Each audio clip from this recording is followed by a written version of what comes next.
भगवते वासुदेवाय। ओम नमो भगवते वासुदेवाय।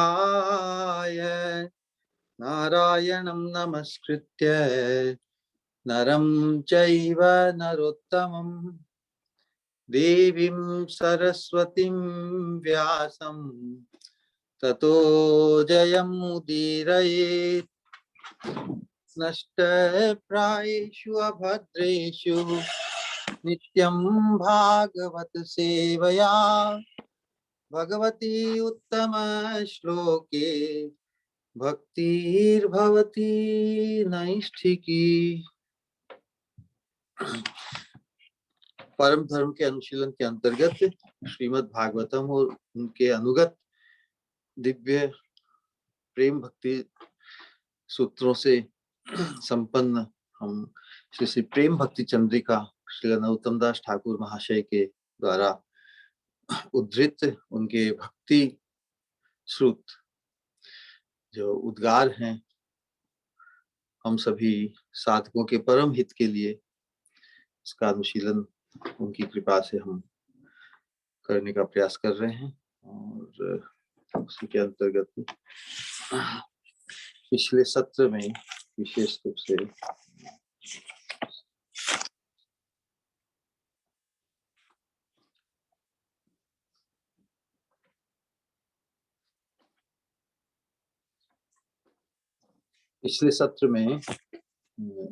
एक सेकंड मेरा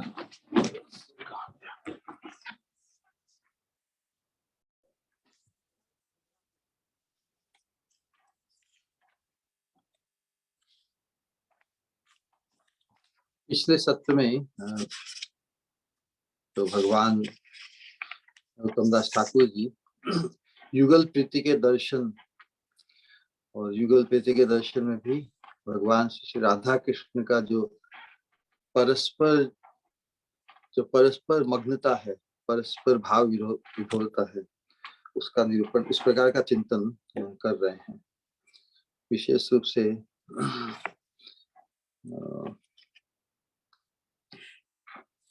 और दीनता का दैन्य भाव जो वर्णन हुआ कि जो दैन्य भाव और प्रेम ये परस्पर एक दूसरे के कार्य कारण है ना।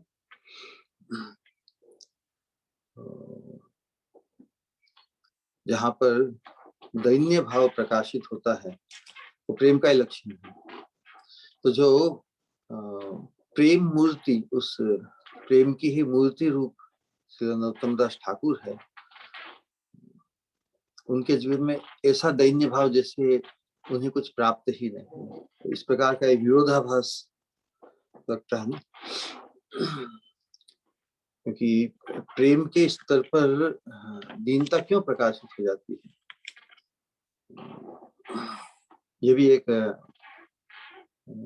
अद्भुत वस्तु है। इस बात को समझना बहुत आवश्यक है। हम केवल ये अनुशीलन केवल श्रवण के लिए नहीं, ये श्रवण हमारा चित्त डीप जाना ही चाहिए। जो हम श्रवण कर रहे हैं ये साधारण नहीं है। नरोत्तम दास ठाकुर जो उद्गार यहाँ व्यक्त कर रहे हैं और महाप्रभु ने दिव्य प्रेम के स्तर पर जो भाव व्यक्त किए हैं, वो सब हम सभी के लिए ग्राह्य है।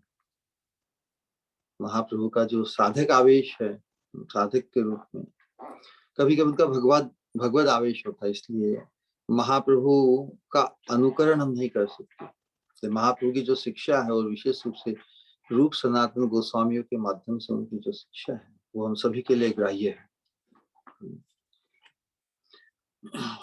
उस दीनता के बिना उस कृपा को हम आकृष्ट नहीं करेंगे जिसके माध्यम से हमें युगल प्रीति के युगल विलास के दर्शन है, उस दिव्य राज्य में हमारा प्रवेश संभव हो पाएगा। हमारी नितांत अयोग्यता है। नितांत अयोग्यता को अनुभूत कराने के लिए ये साधना है। इस बात को हमें बहुत अच्छी तरह से अपने हृदय में धारण करना है। साधना का एकमात्र एकांतिक उद्देश्य इससे क्या होगा, चित्त शुद्धि होगी और भगवान के प्रति हमारा आकर्षण, अटैचमेंट, आकर्षण हमारा अटैचमेंट मतलब आसक्ति में परिवर्तित हो जाएगा। और जब आसक्ति हो जाती है भगवान के प्रति, तभी भगवान कितने दुर्लभ है, कितने कीमती है। और मेरी क्या अवस्था, मेरी क्या औकात, मेरी क्या क्षमता, मेरी क्या योग्यता, मेरे पास क्या है जो मैं भगवान के लिए कुछ कर सकूं। भगवान तो स्वयं ही सर्वगुण संपन्न सर्वेश्वरेश्वर है। उस अवस्था में फिर भगवान के प्रति जब आसक्ति, वो आसक्ति परिपक्व होकर भाव, वो भाव परिपक्व होकर प्रेम के स्तर पर आता है। महाप्रभु ने तो दैन्य भाव, अपनी तुच्छता का भाव व्यक्त किया। तृणादपि शुनीचेन तरोरपि सहिष्णुना अमानिना मानदेन कीर्तनीय सदा हरि। उस अवस्था में ही व्यक्ति सतत कीर्तन कर सकता है। बहुत बार साधकों के बीच में व्यवहार में पूछा जाता है कि भाई आपने कितनी माला की। नेचुरली बद्ध अवस्था में हम सभी की यही है कि भाई थोड़ा समय तो हम भजन में दें, तो 16 माला करने में 2 घंटे लगते हैं ना। लेकिन वास्तव में शुद्ध भक्ति के पद पर यह प्रश्न ही अनुचित है कि हमने कितनी माला की। जैसे कोई पूछता है कि आपने कितनी सांसें ली, सांस लेने से हम रिटायर होते हैं क्या? नहीं। उसी प्रकार प्रश्न होना चाहिए कि हमने कितने समय माला की, कितने समय भगवान का स्मरण किया। तो कोई कह सकता भाई मैंने 4 घंटे माला की, तो बाकी 20 घंटों में क्या किया? 20 घंटों में नहीं किया, तो ये तो बहुत बड़ा दोष है ना। लेकिन ये कभी अनुभूत नहीं होता। कोई व्यक्ति यदि 4 घंटे 32 माला करने में लगाता है या 8 घंटे 64 माला करने में लगाता है, बहुत अच्छी बात है। लेकिन ये अपने निष्ठा और रुचि पर डिपेंड। लेकिन जब आसक्ति के सोपान पर हम आ जाते हैं, तब वो आनंदमय आकर्षण, भगवान के नाम भी, भगवान का नाम भी भगवान से अभिन्न है। नाम रूप गुण लीला धाम परिकर आभरण। तब हमें कोई पूछे भाई कितने समय जप किया, और यदि हम 8 घंटा जप करते हैं या 12 घंटा जप करते हैं, इसका मतलब 12 घंटा तो हमने नहीं किया ना। इसलिए चैतन्य महाप्रभु का जो शुद्ध भक्ति मार्ग का जो स्टैंडर्ड है, मिनिमम स्टैंडर्ड क्या है? 24/7। ये अवस्था संभव है। हम जिस सत्संग में अग्रसर हो रहे हैं, गहरे उतर रहे हैं, उससे ये संभव है।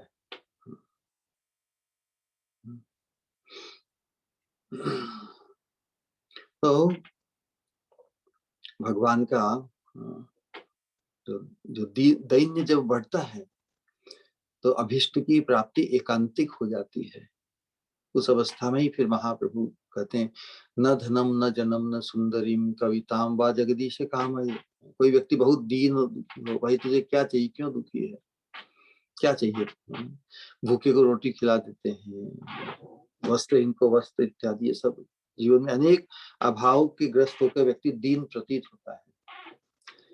जिस दैन्य की बात हम कर रहे हैं प्रेम के मार्ग में, भगवान की सेवा और दर्शन के अभाव में साधक अपने आप को प्रेमी भक्त, अपने आप को दीन समझता है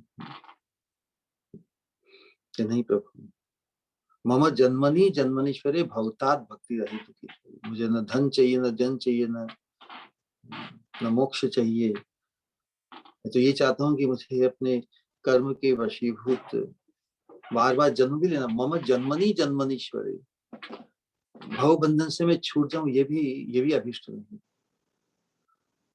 भव बंधन एपरेंटली होकर भी यदि अहेतु की भक्ति प्राप्त हो, तो वही भक्त को अभिष्ट है।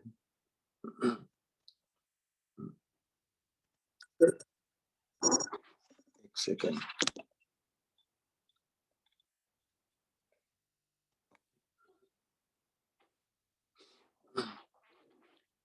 तो जो जो सिद्धांत, जिस सिद्धांत का निरूपण हुआ कि दीनता, दीनता मतलब विनम्रता। दीनता का मतलब ये नहीं कि अपने आप को गया बिता समझे, अपने आप को पतित समझे, या अपने आप को, ये तो उपलक्षण है। जो दैन्य व्यक्ति है वो अपने आप को महान नहीं समझता, अपने आप को नगण्य, पतित समझता है, मानता है। लेकिन जो वास्तव में अपने आप को पतित मानता है वो पतित नहीं है। ये दूसरा विरोधाभास इस शुद्ध भक्ति मार्ग का। जो स्वयं को पतित नहीं मानता वही पतित है ना। विचित्र अद्भुत बात। बहुत से पैराडॉक्सेस है जो हमें प्राय दूसरे सत्संगों में, शुद्ध भक्ति मार्ग के सत्संग में, वहां उस पे उनका निरूपण, उस भाव को व्यक्त नहीं किया जा सकता।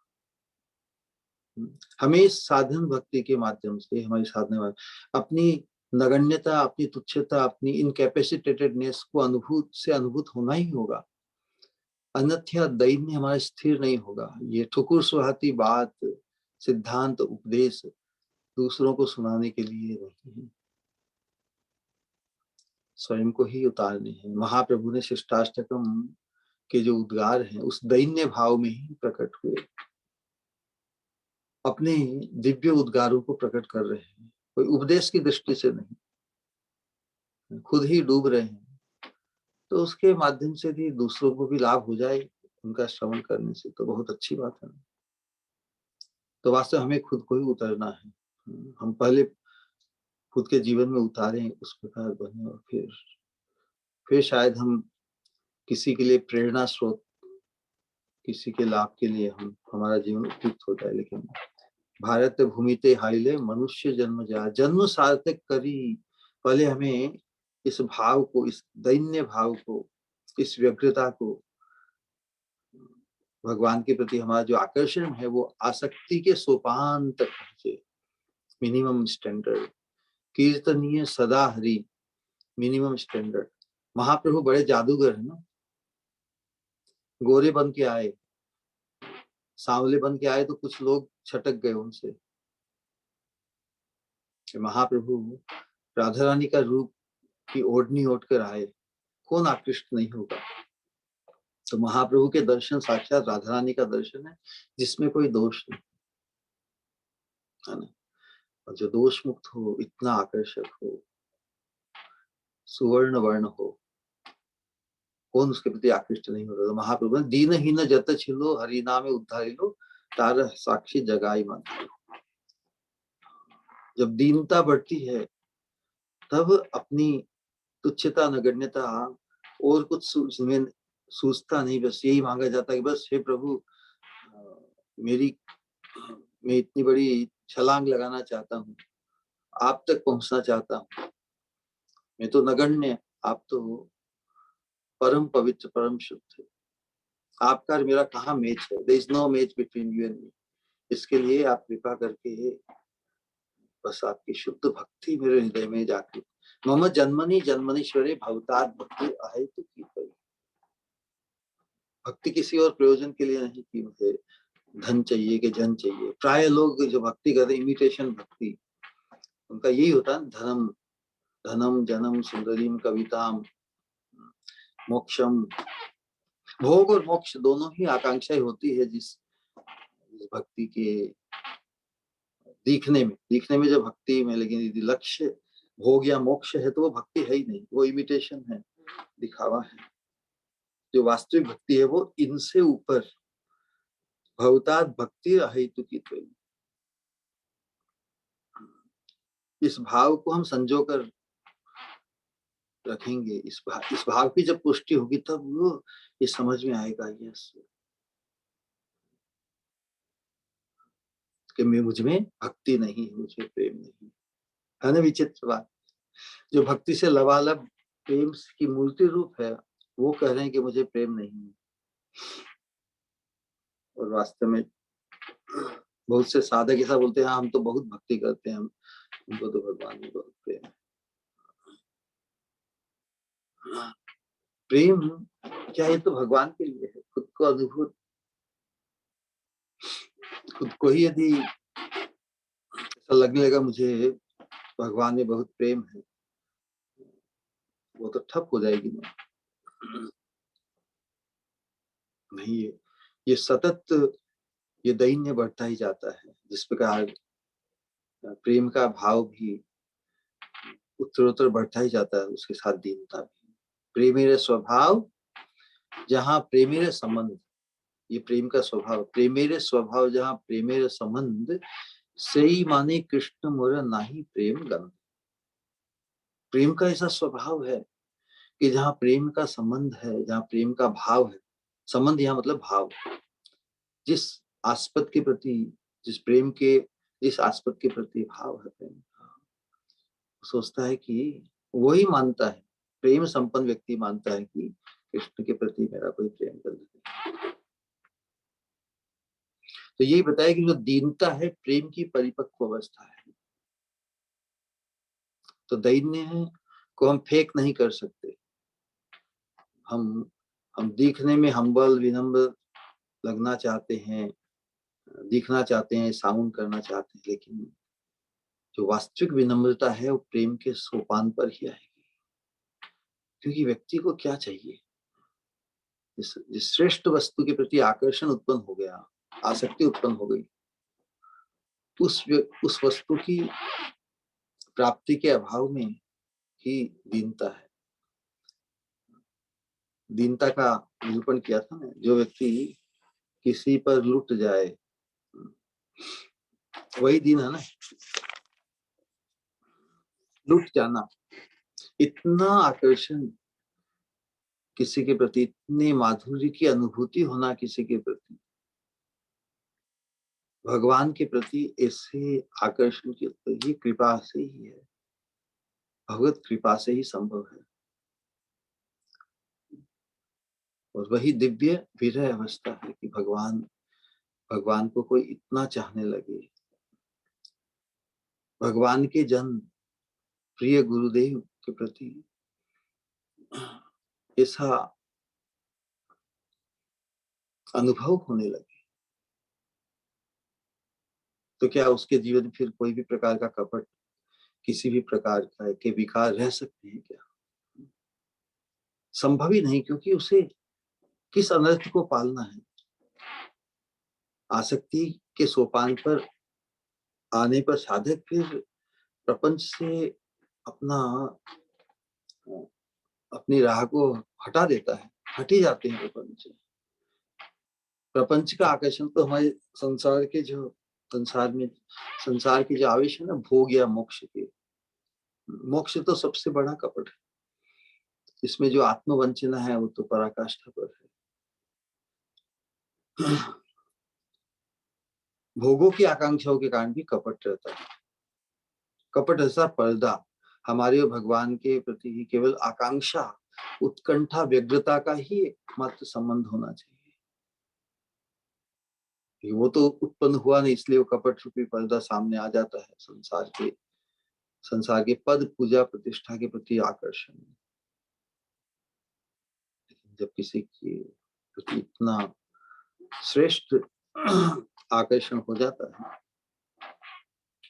तब फिर सभी अनर्थ नष्ट हो जाते हैं। तो हम विशेष रूप से नरोत्तम दास ठाकुर जी ने हमें इस मंजरी भाव की साधना के अंतर्गत मंजरी स्वरूप की प्राप्ति रूप अभिष्ट के प्रति हमें जो प्रेरित किया है, उसमें रागानुगा भक्ति में जो स्मरण है, स्मरणांग के ऊपर यहाँ विचार कर रहे हैं।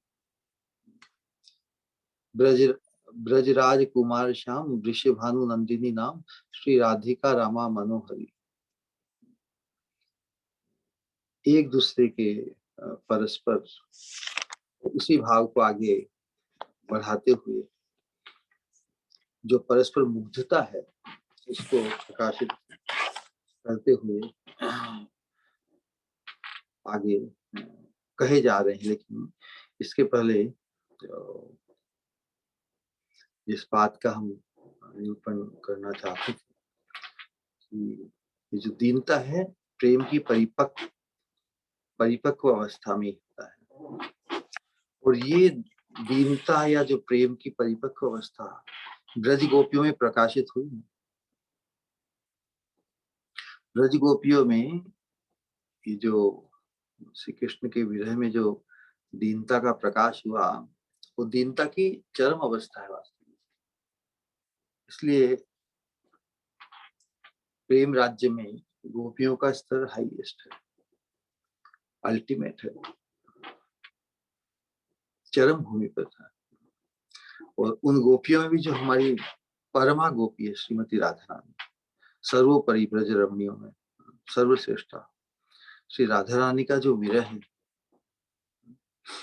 प्रेम के दो एस्पेक्ट है ना, एक तो मिलन, मिलनानंद में राधा रानी का जो स्वरूप है वो मादनाख्य महाभावत्व को प्राप्त करता है, जो एक्सक्लूसिव है परमा गोपी। महाभाव तक गोपियों की स्थिति है, मादनाख्य महाभाव में इसमें प्रेम के जितने भी भाव हैं, 22 भावों का निरूपण चैतन्य चैतामृत में किया गया, उज्जवल नीलमणि में भी किया है। एक एक भावों का वर्णन है, एक साथ राधा रानी में वो प्रकट होते हैं मादनाख्य महाभाव में।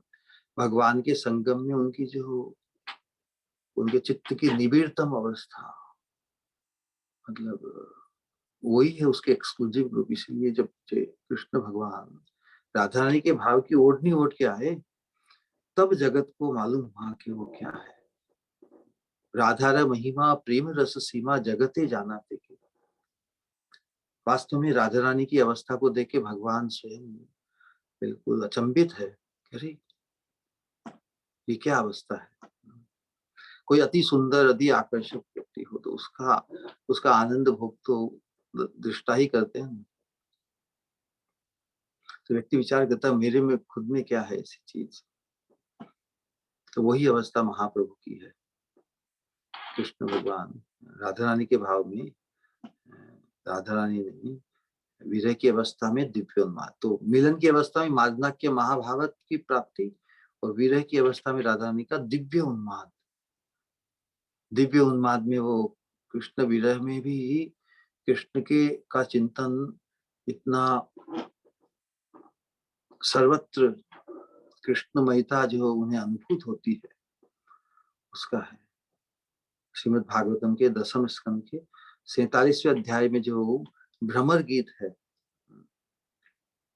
भ्रमर गीत ये दिव्य उन्माद की अवस्था में ही, दिव्य उन्माद में भी प्रजल्प, अनुजल्प, प्रतिजल्प, जो 10 प्रकार के दिव्य उन्माद के भावों का निरूपण श्लोकों के राधा रानी के उद्गारों, राधा ने उद्धव जी को भंवरे के व्यापदेश से, भंवरा भी उधर मंडरा रहा था मधुसूदन, किस प्रकार राधा रानी को तो हर शब्द हर स्पर्श, सभी इंद्रियों से भगवान ही छाए हुए हैं राधा रानी की। सभी इंद्रियों में, सभी इंद्रियों से जो अनुभव होता है विषयों का, सर्वत्र सभी इंद्रियों के सभी विषय कृष्ण रूप ही भासते हैं राधा रानी को।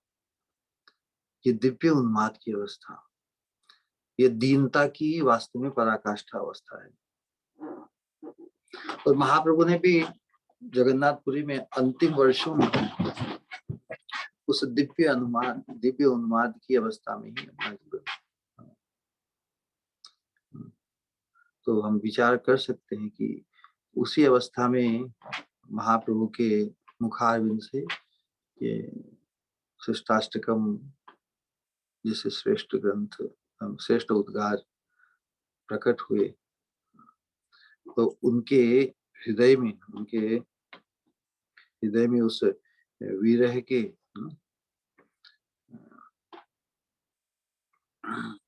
महादैन्य, विरह में ही महादीनता प्रकाशित होती है। उस महादैन्य सिंधु में उनके हृदय में क्या क्या भाव उठे होंगे, हम केवल कल्पना कर सकते हैं। उस दीनता के अंतर्गत ही भगवान से शुद्ध भक्ति की प्रार्थना करते हैं। तो ये प्रश्न प्राय साधक को होता है कि ये कैसे सब हम किस प्रकार समझे, जिस मार्ग में हम बढ़ रहे हैं, ये भौतिक जगत के स्तर पर जो भी हमें हमारे अनुभव रहा है उससे बहुत परे का है।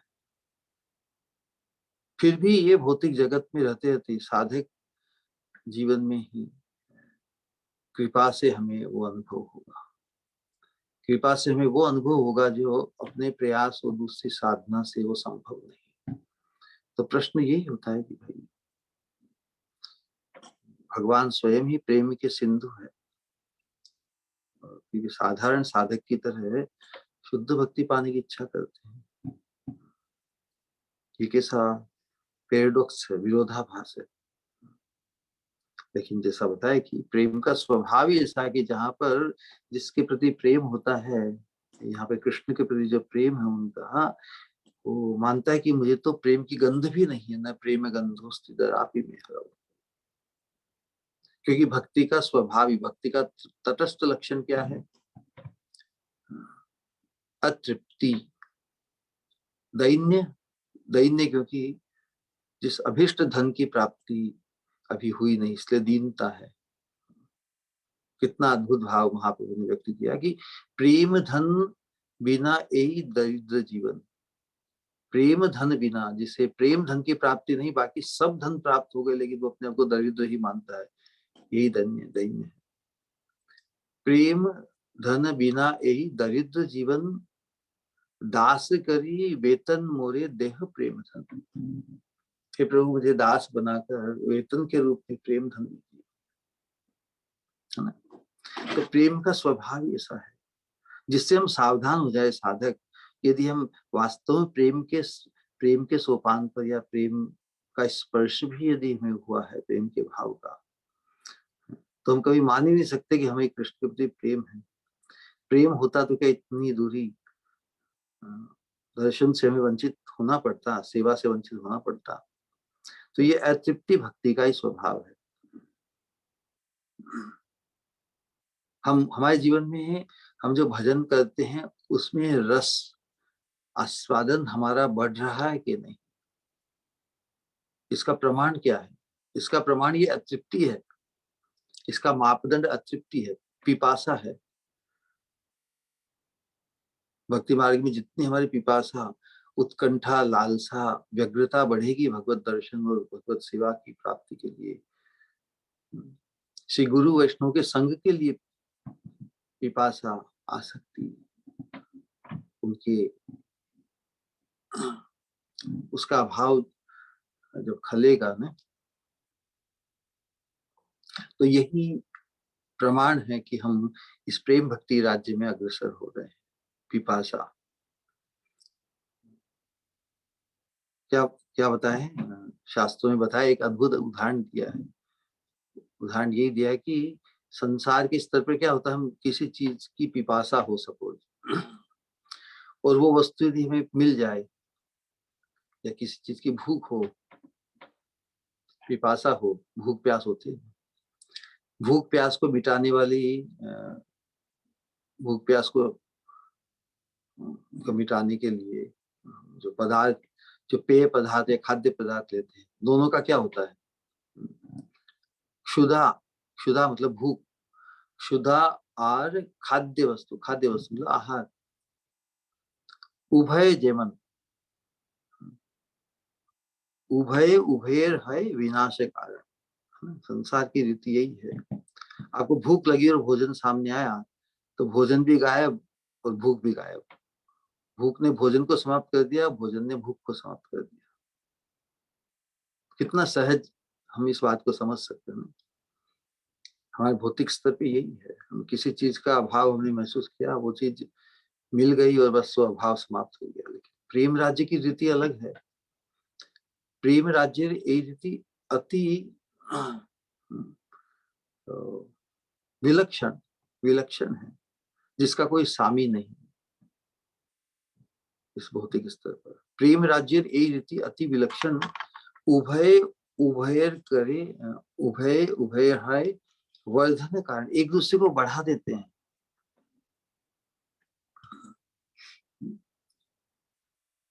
जो प्रेम है वो प्रेमी के हृदय को गहरे प्रेम पिपासा से व्याकुल कर देता है।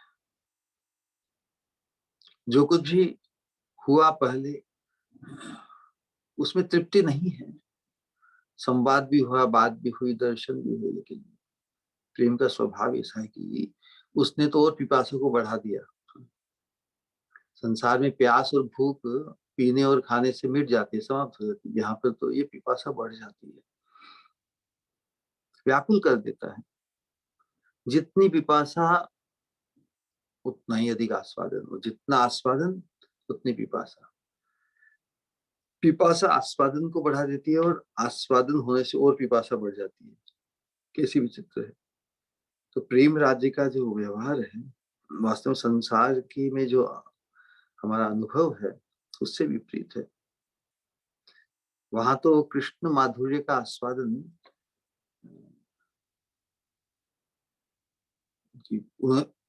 उनकी उनके प्रति पिपासा, उनके प्रति आसक्ति और बढ़ा देती है। और आसक्ति जब बढ़ती है तो आस्वादन भी बढ़ जाता है, आस्वादन बढ़ता है तो और पिपासा बढ़ती है, एक दूसरे बढ़ते ही चले जाते हैं, बढ़ते ही चले जाते हैं। भगवान इसी बात को तो चैतन्य चैतामृत में ही व्यक्त करते हैं। गोपियां भगवान के रूप को देखकर, भगवान के माधुर्य को देखकर उनका प्रेम बढ़ता है। और गोपियों के प्रेम दर्पण के प्रति सामने भगवान का माधुर्य बढ़ता जाता है। परस्पर है ना, भगवान के माधुर्य आस्वादन की जो स्प्रिया है, गोपियों की पिपासा, तो ये परस्पर है। भगवान का माधुर्य और गोपियों की जो पिपासा परस्पर बढ़ा, एक दूसरे को बढ़ाने वाले हैं। और प्रेम पिपासा कृष्ण माधुर्य को बढ़ा देती है। भगवान बोलते मेरा माधुर्य तो व्यापक है, लेकिन गोपियों के प्रेम दर्पण में जब भगवान अपने आप को देखते हैं तो अरे मेरा माधुर्य बढ़ गया। गोपियों के प्रेम को देख के भगवान का माधुर्य बढ़ता है, और भगवान का माधुर्य बढ़ता है तो गोपियों की प्रेम पिपासा और बढ़ती है।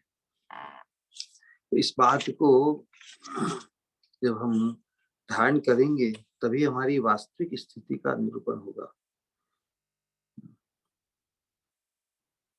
तो एक बात श्री नारद मुनि ने बृहद भागवतामृत ग्रंथ में उन्होंने व्यक्त की। भगवान भगवान के प्रति जो प्रेम का भाव है उससे कभी च्युत न हो साधक। इससे नारद मुनि ने भगवान से प्रार्थना की कि हे भगवान, आपकी भक्ति जिसे प्राप्त हो, उस भक्त आपकी उस भक्ति से उसकी कभी तृप्ति नहीं हो। ये वरदान मांगा भगवान ने, भगवान से नारद मुनि ने। तो भगवान बोले कि अरे नारद मुनि ये क्या, तुम बड़े चतुर, बड़े चतुर चिड़ामणि हो,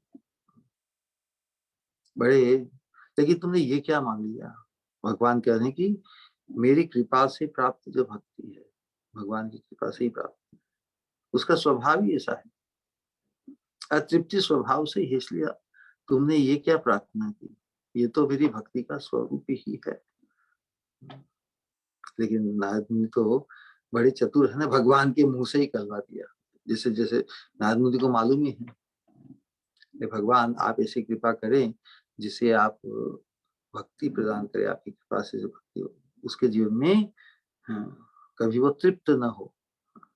संसार में हम आशीर्वाद मानते हैं संसार, और हमें तृप्ति प्राप्त हो, हमें सुख प्राप्त हो, हमें समाधान प्राप्त हो।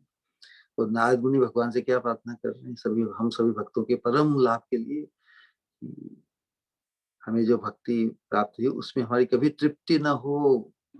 अतृप्ति ही भक्ति का तटस्थ लक्षण है, दीनता भक्ति का स्वरूप लक्षण है। तो महाप्रभु यही बोल रहे हैं कि अपने रामानंद राय और स्वरूप दामोदर गोस्वामी को कह रहे हैं कि दीन भाव में ही कि हे मेरे प्राण बंधु सुनो, मुझे कृष्ण के प्रति बिल्कुल प्रेम नहीं है, इसीलिए मेरी ये व्यथा, ऐसी व्यथा, ऐसी विचित्र अवस्था मेरी हुई है। और उस प्रेम धन के अभाव में मेरा दरिद्र जीवन सब बेकार है, बाकी सब बेकार है। दीनता उसे ही तो कहते हैं जो जो अभिष्ट वस्तु है, जो मुख्य वस्तु है, प्रायोरिटी ना। हम तो नहीं, जीवन में हमें जो मुख्य वस्तु को प्राप्त करने के लिए ही हमारा प्रयास है। हमें मुख्य वस्तु से के अलावा बाकी सब कुछ प्राप्त हो जाए तो हम क्या बहुत सुखी होंगे कि दीन बन जाएंगे, दुखी होंगे। इस मुख्य वस्तु उस न उत्पादयेद यदि रतिम श्रम ये वही केवलम, श्रीमद् भागवतम कहती है। मुख्य वस्तु भगवान में रति, भगवान में प्रीति यदि उत्पन्न नहीं हुई, बाकी सब कुछ अरबों खरबों रुपए की पद प्रतिष्ठा, संसार में बहुत धनी लोगों को भी देखते हैं, उनके हाव भाव ढाव सब कुछ, उनकी चेतना कहाँ कोई रहती है। हमें जिस चेतना को उपार्जित करने का यहाँ पर सत्संग के माध्यम से नरोत्तम दास ठाकुर जी, चैतन्य महाप्रभु की कृपा को हमारे लिए जो उड़ेल रहे हैं, जिसमें हमें भिगोना चाहते हैं, हम डुबोना चाहते हैं, वो सौभाग्य कितना दुर्लभ, हम इसकी कल्पना नहीं कर सकते। बहुत बार संसार में हम क्या क्या सोचते हैं कि अरे जो सब करते हैं उसी को हम करें। जब तक दूसरे उसे अपना श्रेष्ठ चीज को दूसरे अपनाते हैं तो वो श्रेष्ठ है। वास्तविकता यही है कि श्रेष्ठ चीज रेयर होती है ना। Rarity self preserves itself. जो अति श्रेष्ठ वस्तु होगी वो बाजार में भीड़ उसके पीछे नहीं जाएगी। श्रेष्ठ चीज के ग्राहक कोई कोई ही होते हैं। श्री प्रभुपाद उदाहरण देते हैं कि हीरे पन्नों की दुकान पर ग्राहक के सब्जी मंडी की तरह टूट नहीं पड़ते। उसी प्रकार इस प्रेम राज्य में अग्रसर होने के लिए जो हमारी तैयारी है, वो तैयारी महत संग के बिना संभव नहीं। हम श्रवण बहुतों का करते हैं, बहुत प्रकार का करते हैं श्रवण, ज्ञान अर्जित करते हैं, इंफॉर्मेशन अर्जित करते हैं। ये वास्तव में हमारी चेतना किस तरफ बढ़ रही है, उसके लिए तो जिम्मेदार हम ही हैं ना। पूरा जग हमें उस चेतना में अग्रसर होने के लिए ही प्रेरित कर रहा है, या हमारी परीक्षा कर रहा है। कोई परीक्षा करिए, बहुत अच्छी चीज है। परीक्षा हो तो हम तैयार होते हैं, हम तैयारी करते हैं ना। परीक्षा ही नहीं हो तो कोई तैयारी करेगा क्या व्यक्ति? परीक्षा बहुत आवश्यक है। तो पूरी सृष्टि में जितने भी वस्तु पदार्थ सभी भगवान के इंस्ट्रूमेंट है, उपकरण है, और वो हमें भगवान की तरफ प्रेरित मोड़ने के लिए ही कर रहे हैं। एक्सीडेंट होता है, कोई धक्का लगा जाता है, मान अपमान करता है, जो कुछ भी विचित्र विचित्र चीजें घटनाक्रम में आते हैं जीवन में, वो सभी में भलाई कर रहे हैं। वो हमें जगा रहे हैं कि तू कहाँ भटक रहा है, किस धन में फंसा हुआ है, किस मोह माया में फंसा हुआ है, कहाँ पे आसक्त हो रहा है। आसक्ति के विषय तो ठाकुर जी हैं, भगवान राधा कृष्ण। आसक्ति के विषय तो श्रीमती राधिका रानी। ऐसा मनन हमारा सतत होगा, होना ही होगा, क्योंकि इस प्रेम भक्ति चंद्रिका में तो वही उद्गार है। हमें राग भक्ति में जो स्मरण हमारा बहुत उत्तम श्रेष्ठ झकझोर देगा हमें, हमारी जो बद्ध और दूषित कलुषित प्रतिकूल संस्कार, अच्छे संस्कार बुरे संस्कार दोनों ही प्रतिकूल है ना। प्रतिकूल कहने से मतलब उसमें यदि भाई अच्छे संस्कारों को लेके हमें जो अच्छा जीवन संसार में कंपेरेटिवली मिलता है, उससे हम सोचते हैं हम तो श्रेष्ठ हैं दूसरों से। श्रेष्ठ मान लिया, बोले तृप्ति हो गई। प्रेम राज्य में तो अतृप्ति ही उसका तटस्थ लक्षण है। तटस्थ कहने का मतलब व्यवहार में, कार्य, जो प्रेम का कार्य क्या है कि अतृप्त अवस्था को, अभिष्ट की प्राप्ति नहीं हुई तो बाकी सब कुछ प्राप्त करके भी अतृप्त रहता है, उसे ही कहते हैं अभावग्रस्त।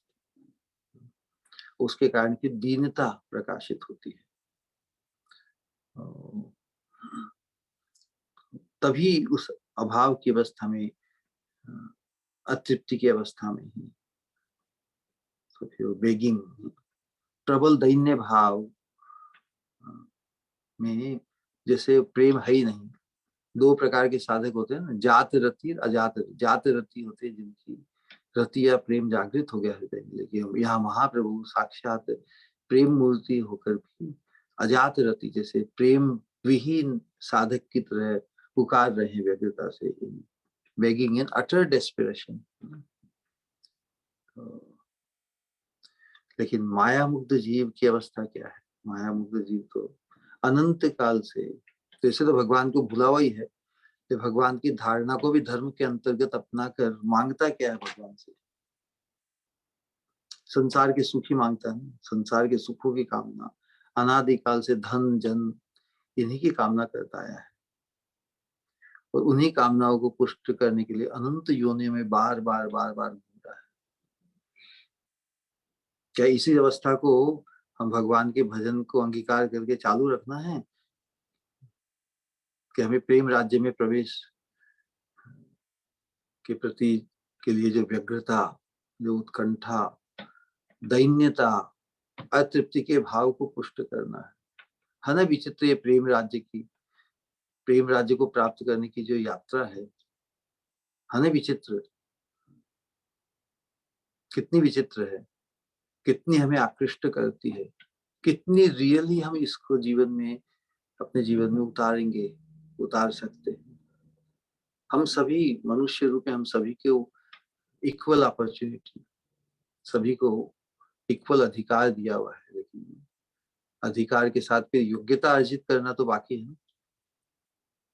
मनुष्य रूप में अधिकार सबको दिया है प्रेम के सोपान पर आने के लिए, इसलिए महत संग का संग, महत पुरुषों का संग, जो जिनकी एकमात्र हृदय की आकांक्षा प्रेम प्राप्ति की है,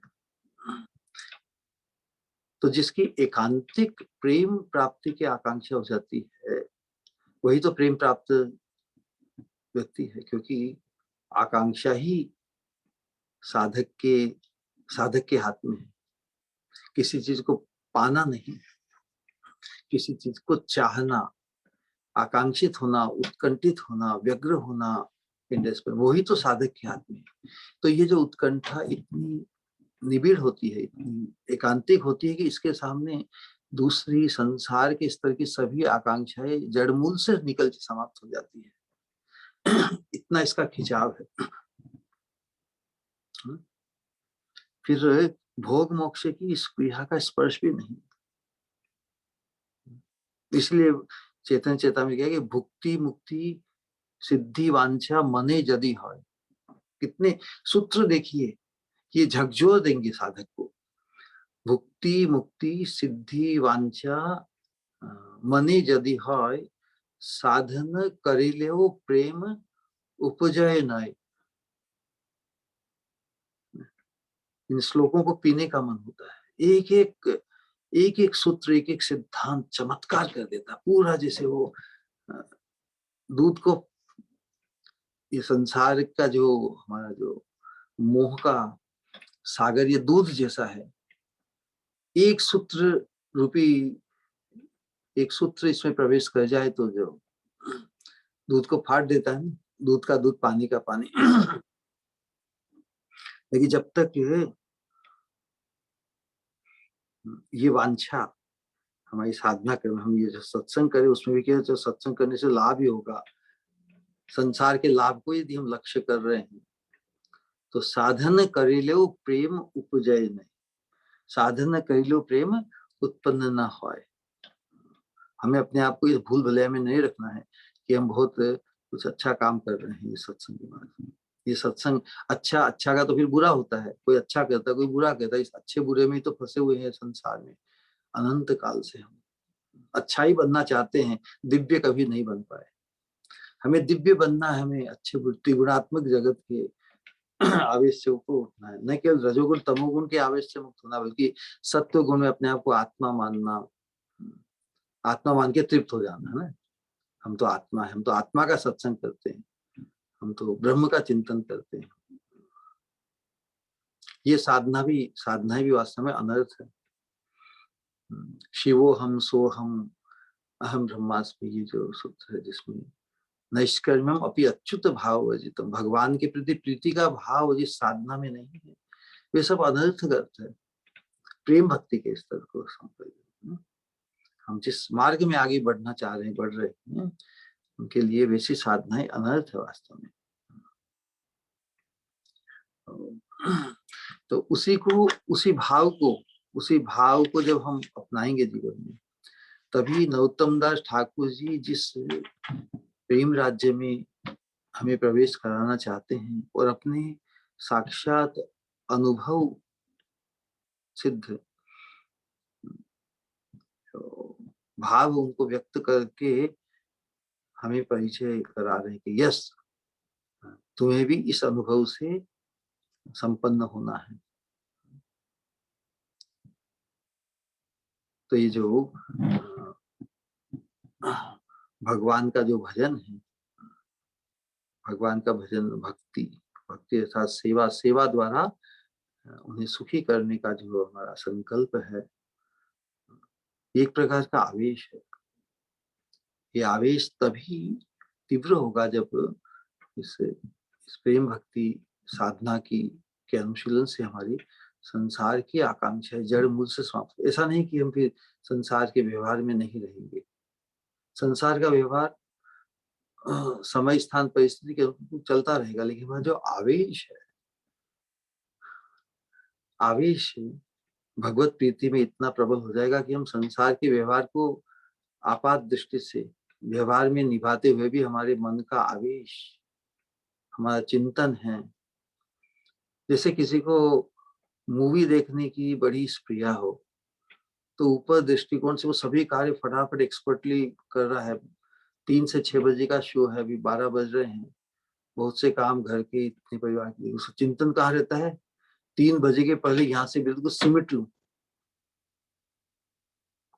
बस इस प्रेम राज्य की यात्रा में भी हमारे मन का आवेश जो भगवान के प्रति, शुद्ध भक्तों के प्रति, श्री गुरु के प्रति, उनकी सेवा, उनके संतोष, उनके सुख का विचार करते हुए जब, तो हम संसार के व्यवहार को भी एक्सपर्टली निभाकर क्वालिटी टाइम हम जहाँ पर हमारा मुख्य आवेश है उसकी तरफ हम प्रकट कर सकते हैं, है ना।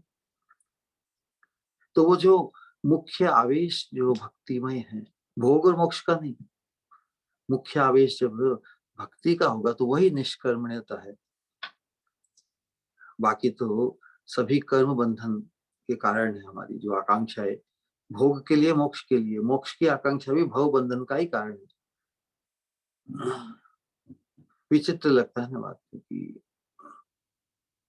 वो मोक्ष तो परम कैतव, परम आत्मवंचना है जो भगवान की प्रीति के भाव से हमें वंचित कर दे, ना। उस प्रीति के भाव को पाने के लिए वापस फिर संसार में मनुष्य रूप में आकर महत संग, महत पुरुषों के सानिध्य में आश्रित होकर तब फिर प्रेम राज्य की यात्रा प्रारंभ होती। तो मोक्ष और भोग, भोग दोनों ही हमें इन दोनों वासनाओं से मुक्त अपने आप को करना है। और तभी फिर ये भगवान की सेवा का रसास्वादन, उसमें हमारा मन रमने लगेगा। सभी उपाधियों से हम मुक्त हो जाएंगे ना।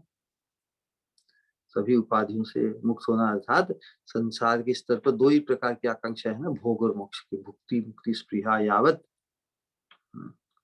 सर्वोपाधि विनिर्मुक्तम तत्परत्वेन निर्मलम ऋषिकेण ऋषिकेश सेवनम भक्ति उच्यते। भक्ति की परिभाषा ही है कि हमें अस्तित्व मिला है, ये स्थूल शरीर, इंद्रिया, मन, तो इनके जो नियामक है ऋषिकेश, ऋषि का मतलब इंद्रियां, उनके जो नियामक हैं भगवान, भगवान की सेवा में इन इंद्रियों को लगाना, यही भक्ति है। तो भक्ति के स्वरूप को और भक्ति का जो भाव है उसको अच्छी तरह से समझना होगा। अनुकूल भाव से हमारी चित्तवृत्ति भगवान के सुख की चिंता करे, भगवान के सुख के लिए अपने आप को कर्मणा मनसा वाचा न्यौछावर करने के लिए हम तत्पर रहे, तैयार रहे। भक्ति ये नहीं कि थोड़ा ये किया फिर बीच में अंतराल। अहेतु की अप्रतिहता, अप्रतिहता मतलब उसमें सततता है, उसमें कुछ, क्योंकि जहां पर मन का आवेश प्रीतिमय हो, आसक्तिमय हो, तो छूटता है कि नहीं छूटता, सतत है। तो जो सतत भाव, वही भक्ति है। इसलिए रूप गोस्वामी कहते हैं कि भाव राज, भाव में, भाव के पहले जो भक्ति है वो वास्तव में दिखावा है, इमिटेशन भक्ति। वो केवल समय को ढालने के लिए, समहा उसी उधर मन तो लगता नहीं भक्ति में। इसलिए सत्संग के प्रभाव से या साधना में आने से हमें गुरु वर्ग, आचार्यगण साधना देते हैं कि ठीक है, इतनी माला करो, इतना जप करो, मंगला आरती करो, ये करो, वो करो, 24 घंटा उसमें नियुक्त हो। तो 24 घंटा यदि हम भक्ति के कार्य में लगे रहेंगे तो फिर जितने भी अनर्थों का आवेश है वो छूट जाएगा ना। विचार कीजिए, हमारा मन कितनी जगह जाने के लिए भटकता है, लेकिन यदि हम गुरु आज्ञा को, गुरु मुख पद्मा वाक्य चित्ते ते करिए आज्ञा, आर्य करी हो आशा। कोई व्यक्ति वास्तव में इतना बुद्धिमान हो जाए कि महत्पुरुष के उपदेश की अवज्ञा नहीं करेगा, तो सभी संस्कार जो असत हैं वो तो कर्म है ना, कर्म भोग बन के आते हैं हमारे जीवन में। और फिर भोगों को प्राप्त करने के लिए कर्म करने पड़ते हैं। तो कर्म भोग ये ग्रंथि अनंत काल से कटिबद्ध चल रही है। लेकिन जब हम शुद्ध दिव्य भक्ति के सत्संग में, माहौल में श्री गुरु पादाश्रित होकर उनके मार्गदर्शन में रहेंगे, तो 24 घंटे हमारा जो संग है उस दोष से मुक्त हो जाएगा। तो फिर वो उसकी जो ग्रंथि है वो जड़ मूल से समाप्त हो जाएगी। उसको पानी, उसको चारा नहीं मिलेगा। किसी चीज को यदि हम पानी ही नहीं डालें किसी घास पौधे में, तो जड़ मूल से वो सूख जाता है ना, नष्ट हो जाता है। तो उसी प्रकार शुद्ध भक्ति की साधना में, साधन भक्ति के अंतर्गत श्री प्रभुपाद जी भी बताते हैं कि you have to remain engage 24/7 all the time. ऐसा नहीं कि 23 घंटा तो हम भगवान की भक्तिमय में कैसे ही उनको आए, 1 घंटा तो वो मूवी का प्रोग्राम या सीरियल प्रोग्राम, या 1 घंटा तो मुझे कम से कम उसके उसके देखे बिना चैन नहीं पड़ता हमेशा। इसका मतलब हम आसक्ति के सोपान पर नहीं पहुंचे। तो 23 घंटा हमने जो भजन किया वो दिखावा है। अरे भाई, इतना 24 घंटा भजन ही करते रहेंगे क्या? बहुत से लोग ऐसे खिन्न होकर भी करते हैं। 24 घंटे ही तो है हमारे पास। भक्ति तो हमारा पूरा अनंत काल का, अनंत काल तक भी यदि हो तो उसमें क्या विशेष बात है? भक्ति तो सतत है ना। जब तक सततता के सोपान पर 24/7, दैट्स द मिनिमम स्टैंडर्ड। 24 घंटा हम जिन भगवान की सेवा और जिस भगवान की प्रीति को पाना चाहते हैं, 24 घंटे से हम क्यों भटकेंगे? तो यही वस्तु है। कहने का आशय यही है कि भगवान के प्रति इस आसक्ति के सोपान पर आने पर ही फिर भगवान की जो स्मृति है वो सतत हो जाती है ना। सतत जो प्रीति हो जाती है, सतत जो आसक्ति होती है, उस सोपान पर ही हम नरोत्तम दास ठाकुर जी उद्गार है। शाम के दर्शन किए, शाम का चिंतन करते करते देखते हैं कि शाम की रूप माधुरी में राधा रानी मग्न होकर विराजमान है। राधा रानी ने अपनी कृष्ण के विरह में जो भाव व्यक्त किए कि मैं क्या करूं, मिलने किए करूं के है, हरे कृष्णा कृष्णा कृष्णा हरे हरे, हरे राम राम राम हरे हरे। तो ये भाव जो महाप्रभु व्यक्त कर रहे हैं, राधा रानी के भाव को दोहरा रहे हैं कि मिलने किए करू के है। तीरपित चाही चकोरिणी कामी, जो पिछले सत्र में जो व्यक्त किया था राधारानी का भाव, भगवान के रूप को देखकर चकोरिणी और कामिनी, तृप्ति लोचन निशी दिशी भव, ये आंखें हैं भगवान के दर्शन के लिए, रात दिन विभोर होकर रहती है। उस विरह में भी श्याम ही श्याम, सर्वत्र श्याम ही श्याम में दिखते हैं। तो मैं क्या करूं, ये अवस्था हमारी भी होनी होगी। मनमथ मोहन, भगवान का चिंतन, फिर राधा रानी के चरणों के आश्रय की चिंता, वो विचार, राधा रानी के दर्शनों का अभाव, ये यदि हमें खलने लगे तो फिर क्या किया जाए। तो साधन हमने महाप्रभु के माध्यम, हरे कृष्णा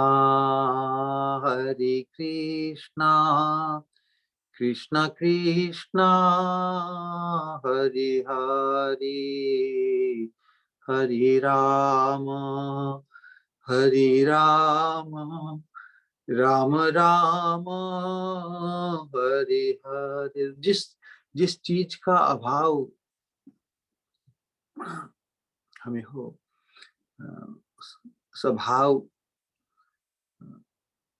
तो स्वभाव को मिटाने के लिए, उस अभाव, उस व्यग्रता, उस विचित्र अवस्था में, बस उसी भाव में इस महामंत्र के माध्यम से हमें व्यक्त करना है अपने आंतरिक भाव को। जब शुद्ध भाव इस महामंत्र के अनुष्ठान से होगा, बहुत से लोग तो महामंत्र का अनुष्ठान करके भी फिर धनम जन्म इसी की आकांक्षा रखते हैं, तो उनसे उन्हें वो सहज मिल जाता है। इस महामंत्र के भाव से तो हमें, जिस पर राधा रानी करें, कृष्ण को प्राप्त करने के लिए, कृष्ण की सेवा प्राप्त करने के लिए मैं क्या करूं, इसी भाव को व्यक्त करना महामंत्र में। हरे कृष्णा कृष्णा कृष्णा हरे हरे, हरे राम राम राम हरे हरे। ये भाव राज्य में प्रवेश का परम, बहुत ही सक्षम, प्रबल साधन है। लेकिन भाव मुख्य है। हम किस भाव से, किस उद्देश्य से भगवान को पुकारते, राधा रानी को पुकारते, श्री गुरु को पुकारते हैं, वैष्णवों को पुकारते हैं, आचार्यों को पुकारते हैं, ये भाव मुख्य है। तो उस भाव राज्य में उनका जो चिंतन, उनकी चित्तवृत्ति लगी हुई है, राधा श्याम सुंदर के दर्शन कर रहे हैं, उसी दर्शन को आगे बढ़ाते हुए कर रहे हैं। आज कनक के तकीराई श्याम मरकत काई, दरप दरप करु चूर, नटवर शेखरिणी नटी नीर शिरोमणि, दुहु गुणे दुहु मन बूर। दुहु गुणे दुहु मन बूर मतलब भाव विभोर। राधा रानी, राधा श्याम सुंदर की चिन्मय विलास का दर्शन अपने अंतर चक्षु से करते हुए नरोत्तम दास ठाकुर ये दिव्य उद्गार व्यक्त कर रहे हैं। दोनों ही परस्पर दुहु गुणे दुहु मन, दोनों के ही मन परस्पर एक दूसरे के गुणों में मुग्ध हैं, बूर। तो उनके हाव भाव का निरूपण कर रहे हैं कि कनक केतकी राई, राधा रानी की का जो दर्शन है, उसकी स्फूर्ति उनके चित्त में, कनक केतकी राई, राई मतलब राधा रानी, राई कानू, ब्रज में राई कानू के नाम से दोनों की प्रसिद्धि है। तो युगल के जो अनंत माधुर्य का अनुभव, दर्शन जो उन्हें अंतर चिंतन से, लीला स्मरण से जो हो रहा है, उसी को प्रकट कर रहे कि कनक केतकी राय। क्योंकि ये स्वयं मंजरी है, ये जितने भी आचार्य हुए हैं, ये मंजरी भाव से नरोत्तम दास ठाकुर कौन है? चंपक मंजरी, चंपक मंजरी। राधा रानी के की प्रिय मंजरियों में रूप मंजरी, रति मंजरी, उस पे गए ठाकुर वहां से चंपक मंजरी। तो चंपक मंजरी स्वभाव से युगल के जो रूप माधुरी, युगल माधुरी, उसका आस्वादन कर रहे हैं। तो उसी आस्वादन को ही व्यक्त कर रहे हैं। कनक केतकी राय श्याम मरकत काई, दरप दरप करु चूर। तो कनक अर्थात स्वर्ण ना, स्वर्णमय राधिका, राधा रानी का जो रूप है स्वर्णमय है। कनक केतकी, केतकी एक केतकी का अर्थ स्वर्ण केतकी की तरह, बेली होती ना एक लता, केतकी। स्वर्ण केतकी की तरह राधा रानी का अंग सौष्ठव, अंग अंग कांति, उसका वर्णन है। वास्तव में तुलना तो क्या की जाए, किस चीज से तुलना की जाए, लेकिन हम जगत के, संसार के लोगों को एक धारणा बंधाने के लिए एक कल्पना दी है, कनक केतकी राई। वास्तव में उस महाभाव की अवस्था को प्राप्त, उसका कोई विश्व में तुलना तो नहीं, फिर भी कनक केतकी कहने से एक बहुत अद्भुत चीज, राधा रानी के अंग की जो कांति है वो अद्भुत है। अब अद्भुत कहने से भी हमारा जो त्रिगुणात्मक जगत का अनुभव है वो ही आड़े आ जाता है, उसी के अंतर्गत हम समझना चाहते हैं। राधा रानी का जो सौंदर्य है वो कोटि, हम कहते हैं ना कि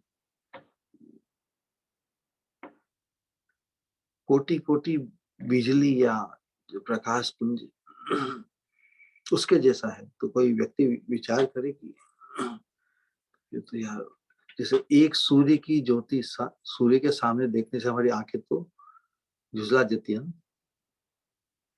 उसको हम सहन नहीं कर सकते। तो जिनकी कोटि बिजलियों की तरह है, जिनका प्रकाश है, वो तो विचित्र होगा ना, क्या वांछनीय होगा? एक सूर्य के प्रकाश को हम आंखों में सहन नहीं कर सकते, जो कोटि सूर्य के जो तुलना की गई उसके प्रकाश की, तो उसको कैसे सहन करेंगे? नहीं कर सकते। इसीलिए द्युति मतलब प्रकाश, उसके बदले जो कहा है कि कनक केतकी राय, राधा रानी के जो दर्शन कर रहे हैं, यदि सूर्य के दर्शन करें तो हम उसके प्रकाश से हमारी आंखें सहन नहीं कर सकती, लेकिन राधा रानी के जो दर्शन कर रहे हैं छवि के रूप में, यही दिव्यता है कि वो उसका प्रभाव कोटि तड़ित विद्युतों की तरह है, लेकिन वो छवि रूप में है। इसलिए द्युति को तो हम सहन नहीं कर सकते। कोई हमारे टॉर्च से भी यदि हमारी आंखों में कोई प्रकाश हम सहन नहीं कर सकते, छवि जो प्रकाशित हुई है उसका प्रभाव ऐसा है, लेकिन वो दिव्य होने के कारण हमारी आंखों को कष्ट नहीं देती, आंखों को झुलसने नहीं देती, उससे आंखें झुलसती नहीं। महा उज्जवल होते हुए भी आंखें झुलसती नहीं, यही उसकी दिव्यता है। बल्कि उस ज्योति की माधुर्य से आंखें शीतल हो जाती है ना। इसे कनक केतकी की जो उपमा दी है कितनी अद्भुत दिखी, कनक केतकी राई, फिर श्याम मरकत काई, मरकत मणि होती है ना नील वर्ण की। तो भगवान के दिव्य अंगों का निरूपण कोई मरकत मणि से ही किसी का शरीर स्वरूप रूप बना हो, कैसा होगा? तो वास्तव में जैसे राधा रानी की जो माधुरी, तो उसका जो प्रकाश है उससे आंखें शीतल होती है, न कि आगे झुलसने लगती है, क्योंकि उसमें संसार के तेजस पदार्थ, जो त्रिगुणात्मक तेज भी, जो पंच महाभूत में जड़ पदार्थ ही है ना, जड़ पदार्थ, तेज भी एक जड़ पदार्थ है, तो जड़ पदार्थ का तो हम अधिक उसकी मात्रा हो तो हम सहन नहीं कर पाते उसे। राधा रानी की इस दिव्य स्वरूप, दिव्य रूप कनक केतकी राई, उसको देख कर उनके मन प्राण एकदम शांत हो रहे हैं, आंखें शीतल हो रही है। क्योंकि इसमें महाभाव का प्रकाश है। राधा श्याम सुंदर के मिलन में जो महाभाव का प्रकाश होता है, उसी का दर्शन करके श्याम सुंदर की कांति, श्याम मरकत काई, श्याम मरकत काई, काई मतलब कांति। श्याम सुंदर का की जो द्युति है, मरकत मणि से जैसे वो पुंज ज्योति पुंज निकलता है, उस प्रकार का वो अनुभव कर रहे हैं। तो वास्तव में तुलना तो है नहीं, क्योंकि जितनी भी तुलना, जिनसे भी तुलना की जाए उससे भी वो श्रेष्ठ है। फिर भी तुलना देकर एक हमें धारणा बनती है।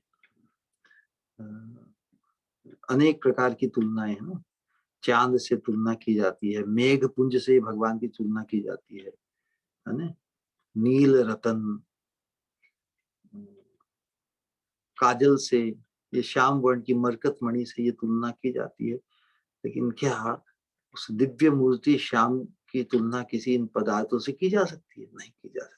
तो एक साथ जो अनेक वस्तुओं से तुलना की जाती है, ये बताने के लिए कि वो अतुलनीय है ना। देखिए ये भी एक शास्त्रों में और शुद्ध भक्तों की वाणी में जो अनेक प्रकार की उपमा दी, जो अनुपम है, जो निरुपम है, उसको भी प्रकाशित, उनकी महिमा को प्रकाशित करने के लिए यत किंचित महिमा प्रकाशित, कुछ ना कुछ उपमा दी जाती है। लेकिन जो दिव्य चीज होती है वो अनुपम होती है। अनुपमा कहते हैं ना, अनुपमा निरुपमा, उसी प्रकार राधा रानी अनुपमा निरुपमा है, भगवान है अनुपम निरुपम।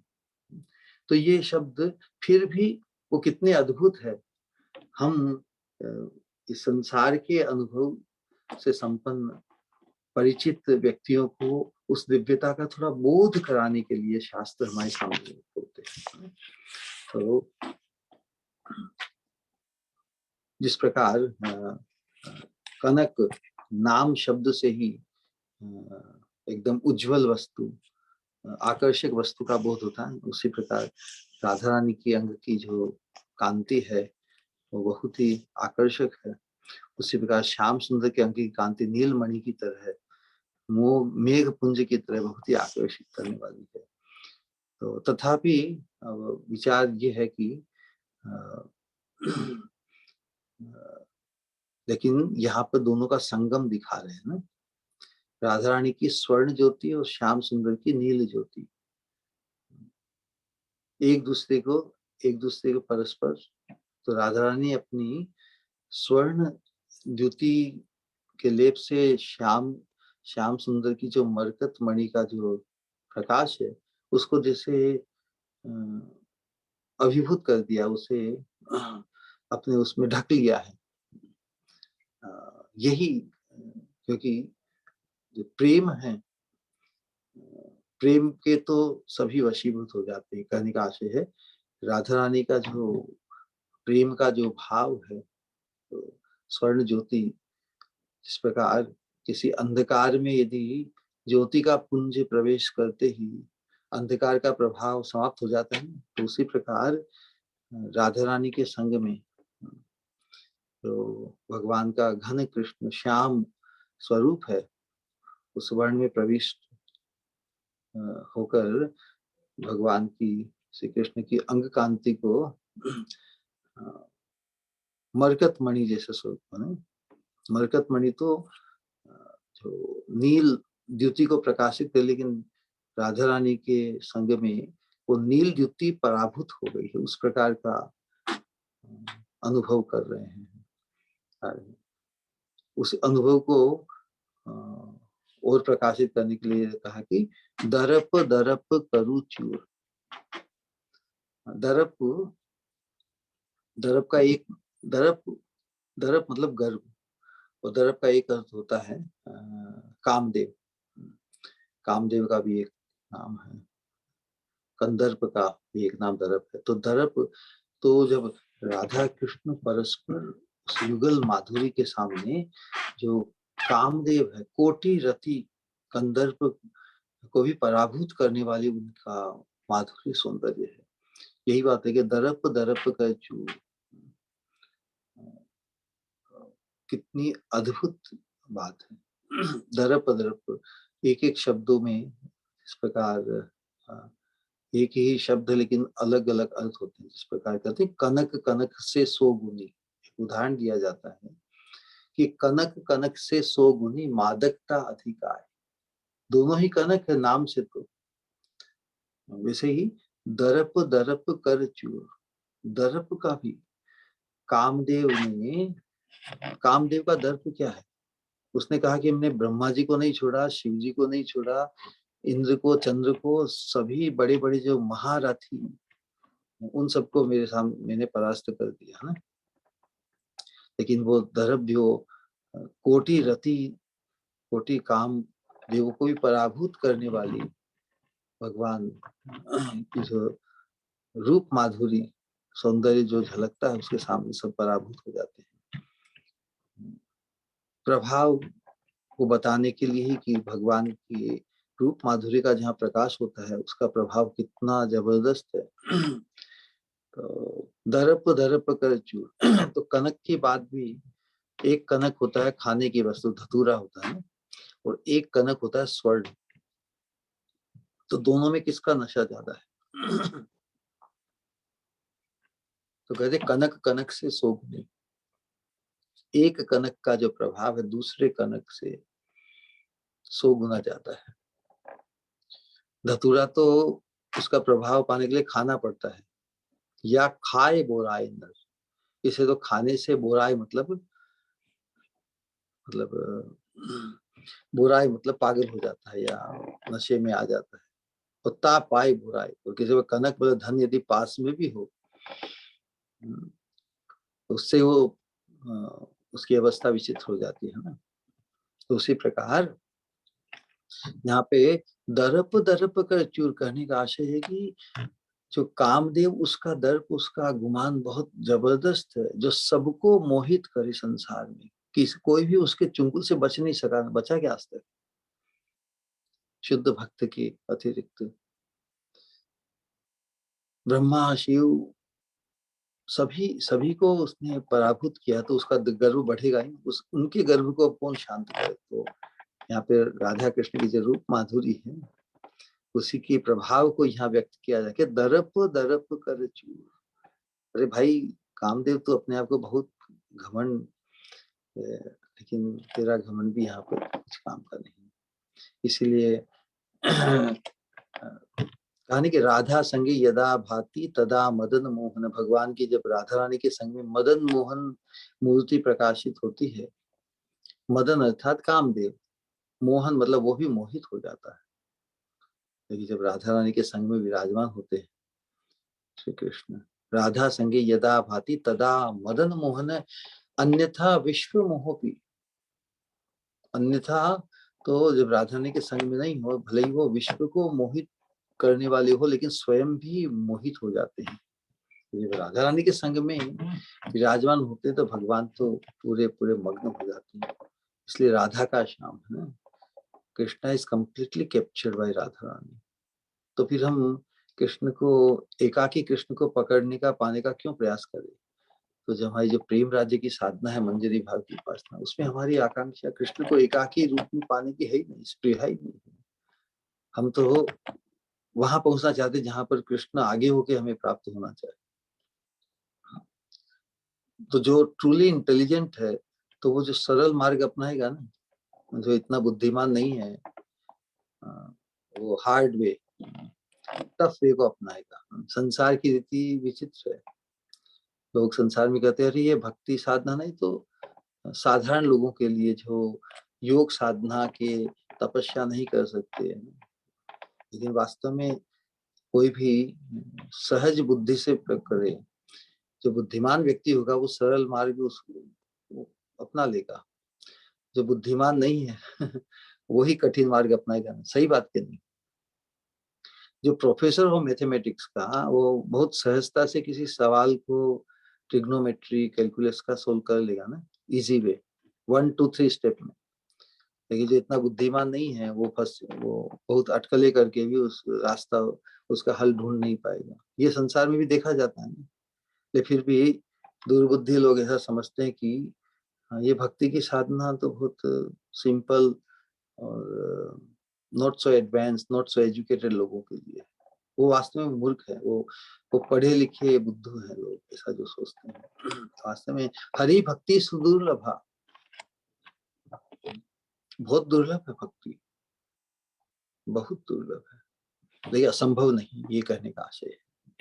तो बहुत से जो चतुर लोग होते बोलते भाई बहुत मुश्किल, भक्ति साहब हमसे नहीं होती, भक्ति बहुत मुश्किल है साहब, भागाबस की बात करूं। अरे नहीं, हमारे लिए ही है, असंभव नहीं, संभव है।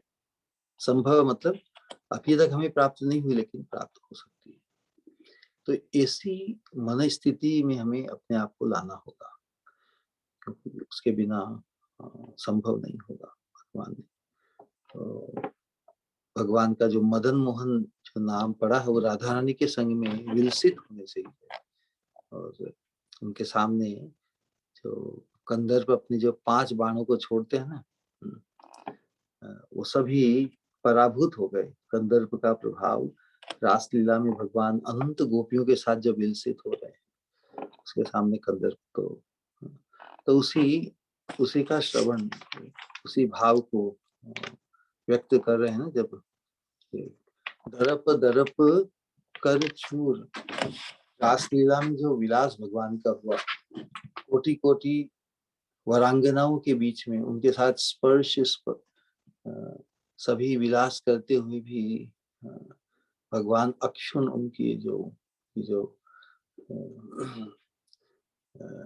अक्षुण मतलब क्या कहते हैं, उनका जो सौरत अस्खलित रहा। ये जब कामदेव ने दर्शन किया तो उसका गर्व समाप्त हो गया, वो शरणागत हो गया भगवान के। तो उसी भाव का वर्णन, उसी लीला का स्मरण करते हुए आगे कर रहे हैं। ठीक, नटवर शेखरिणी, उस रास नृत्य में ही ये विलास प्रकट हुआ। नटवर शेखरिणी नटीनीर शिरोमणि। नटवर कौन है? भगवान श्री कृष्ण। तो भगवान श्री कृष्ण की जो शेखरिणी शिरोभूषण रूपा राधा रानी ही नटवर घनश्याम श्री कृष्ण की शिरोभूषण है। और नटवर शिखरी नटीनीर शिरोमणि, नटीनीर, नटीनीर शिरोमणि, नटीनीर ये राधा रानी के लिए है ना बात। राधा रानी के शिरोभूषण कौन है? श्री कृष्ण। तो परस्पर एक दूसरे के शिरोभूषण है। नटवर शेखरिणी राधा रानी और नटीनीर शिरोमणि श्री कृष्ण। दुहु गुणे दुहु मन बूर, और दोनों ही परस्पर एक दूसरे के गुणों में मग्न है। अर्थात राधा रानी जब भगवान जो नटवर हैं, सबको यशोमती नंदन ब्रजवर नागर, नटवर के रूप में जो भगवान का विलास है, उसमें राधा रानी ही उनका शिरोभूषण रूपा है। और राधा रानी के भी शिरोभूषण श्री कृष्ण, परस्पर एक दूसरे के शिरोभूषण है। नटवर शेखरिणी नटीनीर शिरोमणि, दुहु गुणे, दोनों के गुणों में परस्पर, दुहु मन, दोनों के मन विभोर है, ये बात कहने का। और इस चीज की अभिव्यक्ति महाराष्ट्र में हुई ना। महाराष्ट्र में कितनी गोपियां थी पता है? 300 करोड़ गोपियों के बीच में भगवान 300 करोड़ गोपियों के बीच में राधा रानी को ही शिरोमणि बनाया कि नहीं भगवान ने, मुखिया। राधा रानी है तो 300 गोपियों का विस्तार शोभा देगी। राधा रानी नहीं है तो 300 करोड़ गोपियां भी भगवान को तुष्ट नहीं, रोक नहीं सकी, उन्हें संतुष्ट नहीं कर सकी। तो शिरोमणि हुई कि नहीं राधा रानी? उस दृष्टिकोण से बता रहे भगवान फिर सभी गोपियों के बीच में, सभी गोपियों से राधा रानी को एकांतिक, अकेले में एकांत में ले जाकर उनके साथ विलास किया, उनकी उनके केश सेवा की उन्हें तुष्ट करने के लिए ना। भगवान ने कहा कि तुम रूठ जाती हो, तुम मुझसे प्रसन्न हो तो कुछ सेवा मुझे दो। सेवा कुंज में इमली तला और उधर श्रृंगार वट वृंदावन में, वहां पर भगवान ने सेवा मांगी। राधा रानी कहा ठीक है, मेरी केसों को सवारो। श्रृंगार किया है इतना अद्भुत भाव से राधा रानी। श्याम सुंदर उनकी सेवा में मग्न होते, उसी मग्नता का दर्शन वो दर्पण में कर रही थी। दर्पण में तो हम अपने खुद के रूप को देखते हैं ना, खुद के, इसलिए वहां पे श्रृंगार में राधा रानी भगवान जो भाव विभोर होकर मग्न होकर राधा रानी का श्रृंगार कर रहे हैं, तो श्याम सुंदर की उनमें जो मग्नता है उसी का दर्शन कर रहे हैं। ये प्रेम की परिपाटी। क्योंकि परस्पर एक दूसरे के गुणों में यही बताया ना कि परस्पर दुहु गुणे दुहु मन बूर। तो राधा रानी की जो राधा रानी ही भगवान के शिरोभूषण है, ये रासलीला के अंतर्गत है। तो मुख्य बात यही है ना कि सभी गोपियों के बीच में भी रास चक्र का जो मध्यस्थ स्थान है, मध्य स्थान में जो शिरोमणि राधा रानी के साथ ही भगवान ने विलास किया है, कि उसके पहले भगवान ने स्थापित किया राधा रानी की एक्सक्लूसिव सुपरलेटिव पोजीशन। जब सभी गोपियों ने स्वीकार किया कि वास्तव में राधा रानी के समक्ष और तुलना और किसी के नहीं, तो किसी का फिर राधा रानी के प्रति जो ईर्ष्या भाव या द्वेष भाव नहीं होगा, तभी रास संपन्न हुआ। तो शिरोभूषण राधा रानी श्याम सुंदर की कोटि कोटि गोपियों के बीच में भी Radha Rani stands out completely, है ना। तो राधा रानी ही श्याम सुंदर की शिरो, उसी प्रकार श्याम सुंदर भी राधा रानी के शिरोभूषण। किस प्रकार जब भगवान जब विरह में मतलब एकांत में ले जाकर फिर जब राधा रानी के सौभाग्य को स्थापित करने के लिए भगवान ने जो ये उन्हें छोड़ने की जो लीला की, उसके अंतर्गत राधा रानी भगवान श्री कृष्ण के विरह में बिल्कुल मूर्छा को प्राप्त हो गई। उनकी ऐसी व्यथित अवस्था को देखकर बाकी सब गोपियां विचार करने लगी, अरे श्याम सुंदर को तो हम भी ढूंढ रहे हैं, उनके विरह में हम भी व्याकुल हैं, क्योंकि ऐसी व्याकुलता। तो मिलन में भी राधा रानी का सौभाग्य पराकाष्ठा को प्राप्त, भगवान कोटि गोपियों को छोड़कर राधा रानी को एकांत में जाकर विलास दे रहे हैं। और इधर विरह में भी राधा रानी की जो मूर्छा अवस्था को प्राप्त देखकर सभी गोपियों ने कहा, अरे भाई प्रेम तो इसी का है, इसकी जो दुखी अवस्था है, हम भी कृष्ण के विरह में कृष्ण के दर्शन, कृष्ण से वंचित होगा, हम भी दुखी है, लेकिन इसकी अवस्था तो बड़ी विचित्र है। संसार में भी देखा जाता है, किसी के बहुत अधिक दुख को देखकर हमारा दुख बिल्कुल नगण्य प्रतीत होता है। तो उसी प्रकार राधा रानी की उस मूर्छित अवस्था को देखकर बाकी सब गोपियों ने विचार किया, वास्तव में इसी का प्रेम है। तो विरह और मिलन दोनों अवस्थाओं में राधा रानी की अनपैरेलल, अनइक्वल, अनएक्सेलेबल पोजीशन को देखकर फिर राधा रानी की श्रेष्ठता को सभी गोपियों ने स्वीकार किया। तो फिर उसके बाद में रास संपन्न हुआ। तो भगवान उस अदर्शन की अवस्था में राधा रानी ही फिर वो राधा रानी पुकार रही है श्री कृष्ण को। तो भगवान का ये जो युगल मूर्ति, एक ही भगवान जब दो भाव में परस्पर राधा कृष्ण एक आत्मा दुई देह धरी, एक आत्मा आइडेंटिटी में दोनों भगवान ही है। भगवान तो एक होते हैं, लेकिन एक भगवान की दो मूर्ति में प्रकट करे अपने आप को राधा कृष्ण के रूप में, उन्हें कौन रोक सकता है। दुई देह धरी अन्योन्य विलसे प्रेम रस आस्वादन करी, enjoying each other they relish the मेलो ऑफ लव। प्रेम रस का आस्वादन करते हैं परस्पर एक दूसरे में मग्न होकर। तो इसी बात को चैतन्य चैतामृत में, मध्य लीला में और अंत्य लीला में बहुत बार किस प्रकार राधा रानी भगवान के, राधा रानी की सभी इंद्रियां सभी मदन सभी मदन मोहते मेरी रसना को, मेरी घ्राण इंद्रिय की, मेरी चक्षु इंद्रिय को, मेरी स्वर्ण कर्ण इंद्रियों को, सभी इंद्रियों को मोहित करती राधा रानी। राधा रानी के चित्त पर कृष्ण का जो प्रभाव है, सभी इंद्रियां मोहित हो रही है। सभी इंद्रियां इस प्रकार भगवान के वंशी के नाद से, रूप के दर्शन से, उनके स्पर्श से, सभी इंद्रियां उनके सुगंध से, उनके स्पर्श से, रसना, भगवान के संग में जो भगवान ने उन्हें आनंद दिया, स्पर्श, सभी भगवान किस प्रकार दूहु गुणे दूहु मन, उसी प्रकार भगवान भी राधा रानी के रूप और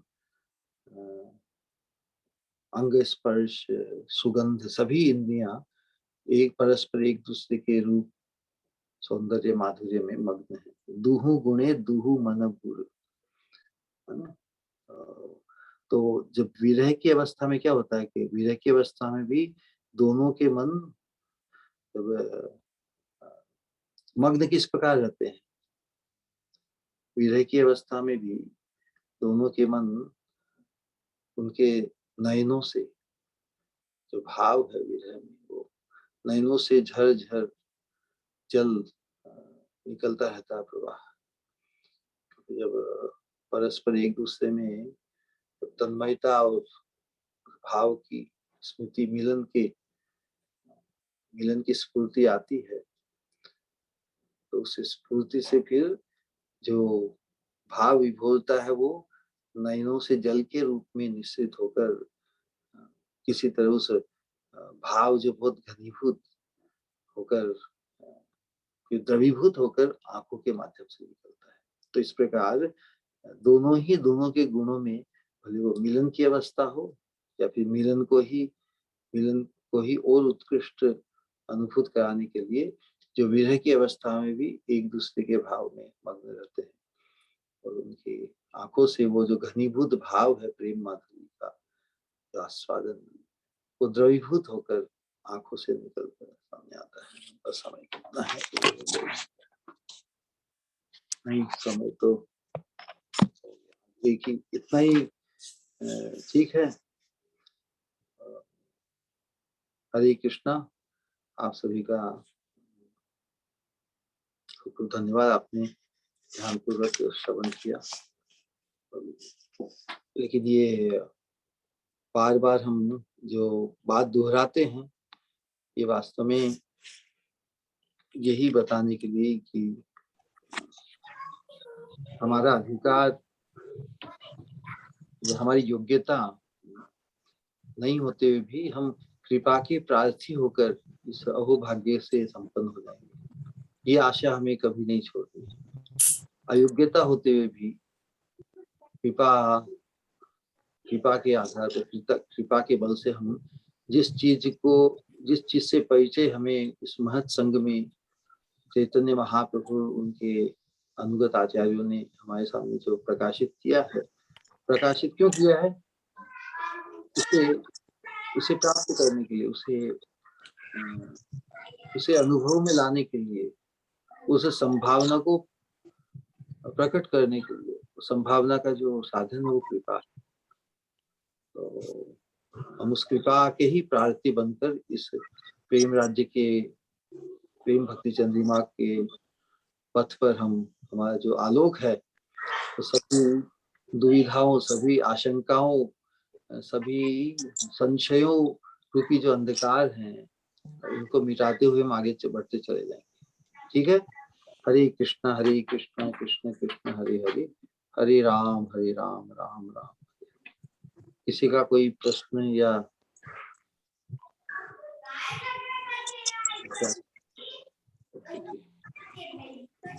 सबका म्यूट कर दीजिए, तो उससे कोई विघ्न नहीं हो। एक बार अनाउंस कर दीजिए कि सभी म्यूट पर हो तो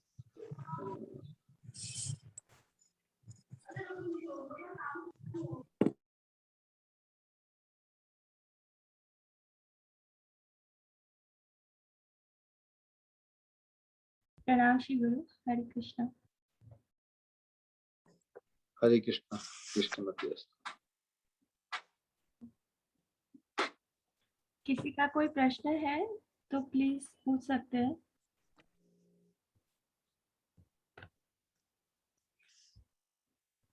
आज का लेक्चर श्री गुरु बोल नहीं सकती, क्योंकि अब अद्भुत शब्द भी कहने को लगता है ये तो त्रिगुणात्मक शब्द है, तो इसको भी मैं कैसे कहूँ, क्योंकि जो आप लेक्चर कहते हो वो तो अद्भुत से भी परे होता है। तो अब क्या कहूँ, मेरे पास शब्द नहीं है। तो अद्भुत अद्भुत से भी परे है। तो अगर किसी का सवाल नहीं है शायद, तो मेरा एक सवाल था।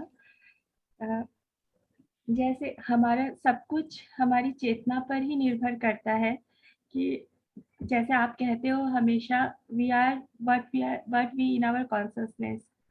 तो जो हमारी ये चेतना को ऐसी ऐसी मतलब कैसे हम अपनी चेतना को ऐसे ले जाए इस सोपान पर कि हम प्रेम भक्ति के इस भाव राज्य में प्रवेश करने लायक बन सके। हाँ, तो जब उस भाव राज्य को हम, उसका जो आंकलन है, उसका अप्रेजल हमारे लिए कितना है, how much we value it ना। किसी के पास बहुत कीमती घड़ी हो या कीमती कोई गहना हो, इमीडिएटली उससे उसके कॉन्शियस हो जाते हैं कि नहीं। किसी ने 100 करोड़ का हार गले में पहना हो, धारण किया हो, तो क्या उससे विस्मृति होगी? तो संसार का उदाहरण। तो उसी प्रकार कितने परम धन प्रेम के भाव को पाने के लिए हम बढ़ रहे हैं आगे, तो क्या उधर से मन हटेगा? क्या हमारी चेतना पूरी उसमें लगी जाएगी? तो सत्संग के माध्यम से ये निश्चितता आ जाती है कि यस, हमें भगवान उस कृपा से, कि हम कृपा के प्रार्थी हैं, वो कृपा अवश्य हमें प्राप्त होगी। तो उसके लिए तैयारी कैसी हो जाएगी? तो ये साधन भक्ति और जो उपदेश हम श्रवण कर रहे हैं, तो उसमें हमारी रेडीनेस, उसके लिए तैयार करने के लिए जो जो आवश्यक है, वो दिव्य उद्गार उपदेश के रूप में हमें प्राप्त होते हैं। नहीं तो कोई साधारण वस्तु के लिए क्यों इतना कोई प्रयास करेगा? हमारा जो संसार में हर वस्तु को, हर चीज को का हम जो साधारणीकरण कर देते हैं ना, एवरीथिंग इज ऑल वन, सब इक्वल नहीं। हमारा तो मार्ग ही विशेषता का है, निर्विशेष है, शून्यवाद। विशेषता का हमें तो, जहाँ विशेषता अनुभूत होगी तो हमारी चेतना में उतरी जाएगी। तो किस प्रकार हम इस प्रेम प्राप्ति, प्रेम रूपी कृपा को हम विशेष समझे, तो बाकी सब कुछ पाकर भी हम तृप्त नहीं होंगे, मुख्य श्रेष्ठ वस्तु प्राप्त नहीं होगी। तो हमारा लक्ष्य श्रेष्ठ वस्तु को ही, इस प्रेम राज्य में हमारा प्रवेश हो,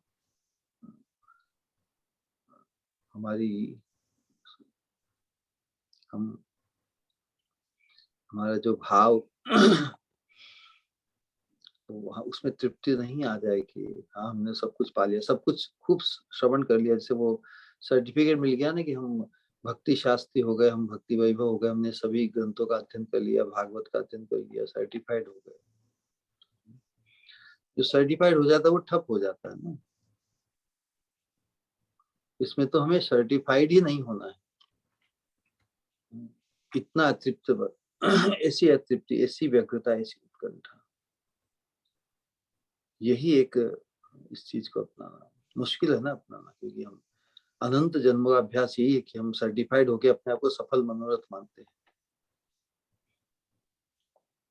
लेकिन इस जो शुद्ध कृष्ण भक्ति, कृष्ण भावना की जो चेतना है, इसमें हमें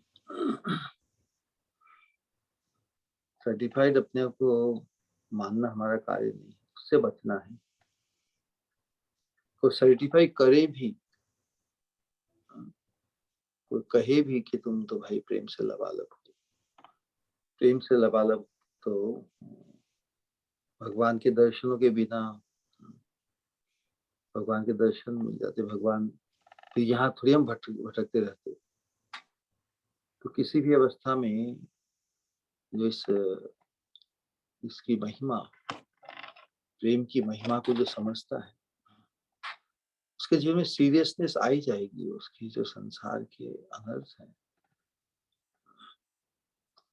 वो उसको, उनसे वो अभिभूत नहीं होगा, छूट जाएंगे, शिथिल हो जाएंगे, जब तक चेतना में इसकी महिमा प्रकाशित नहीं होती। कितनी परम अद्भुत वस्तु की तरफ हम अग्रसर हो रहे हैं, उसका आवेश जब तक प्रबल नहीं होगा, आवेश उसके प्रति जागृत होगा, तो दूसरे जो भोग और मोक्ष के जो आवेश है संसार में, हम जिसे प्रगति करते हैं, भोगों में प्रगति और मोक्ष साधना में प्रगति, जो जितना त्याग सोचता है कि वो इतना विरक्त, तो संसार के दृष्टिकोण से वो भी बहुत पूजा प्रतिष्ठा के योग्य हो जाता है। कोई व्यक्ति इतने व्रत करे, ऐसी तपस्या करे, केवल फल पर ही जीवे, केवल जल पर ही जीवे, तो लोगों के आकर्षण का केंद्र होता है। लाखों में कोई ऐसा होता है, लेकिन ये जो शुद्ध भक्ति की चेतना है, ये तो बहुत ही विरली है। मुक्तानाम अपि सिद्धानाम नारायण परायण प्रशांतात्मा कोटिषु अपि सुदुर्लभ, कोटि में भी, कोटि कोटि लोगों में भी भगवान के प्रति जो प्रीति का जो भाव है बहुत दुर्लभ है।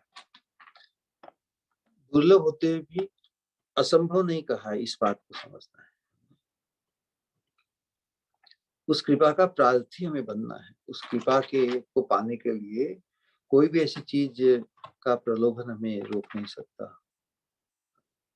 तो सत्संग के माध्यम से जो महिमा है गोपियों के अनुगत्य में, मंजरियों की, राधा रानी के चरणों के आश्रय का की जो महिमा है, उसका जो सौभाग्य है, उसको हमें समझना होगा।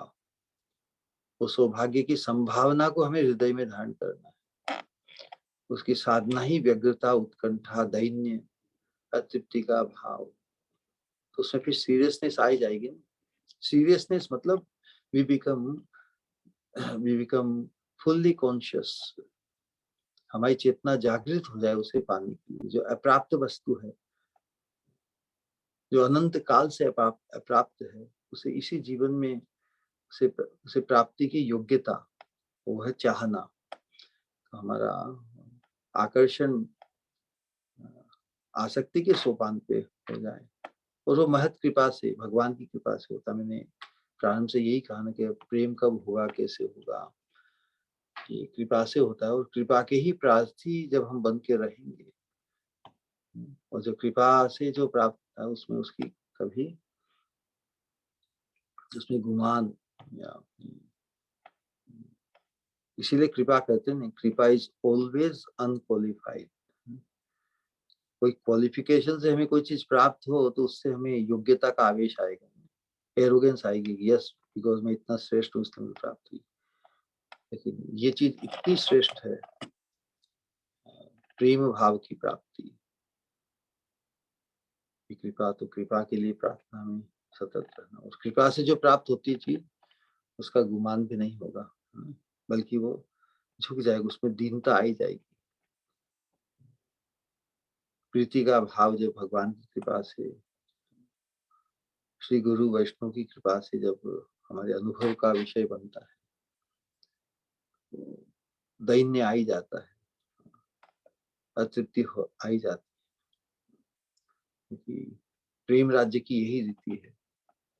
प्रेम राज्य यही रीति अति विलक्षण, उभय उभय होय वर्धन कारण भगवान का माधुर्य का दर्शन श्रवण करके पिपासा बढ़ जाती है उसकी, तृप्ति नहीं होती, अतृप्ति ही रहती है।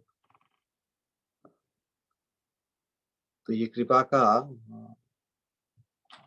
का मार्ग है। कृपा पाने के लिए तो व्यक्ति को नम्र, अपने आप को दैन्य दीनता में लाना ही होगा, यही साधन है। हरे कृष्ण। बहुत बहुत सुंदर, बहुत बहुत धन्यवाद श्री। किसी का कोई प्रश्न है तो पूछिए।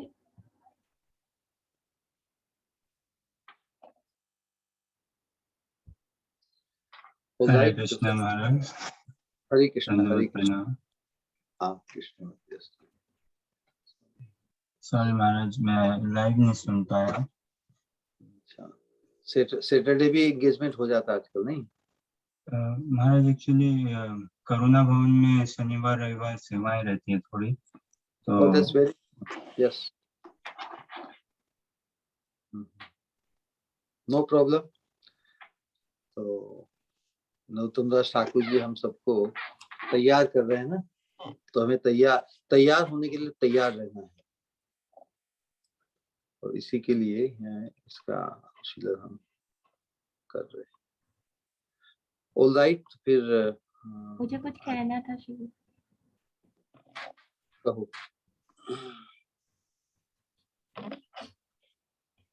आज कहा मैंने सखी से मेरी, जब वो आई मेरे पास सुनने मेरे श्री गुरु के बारे में।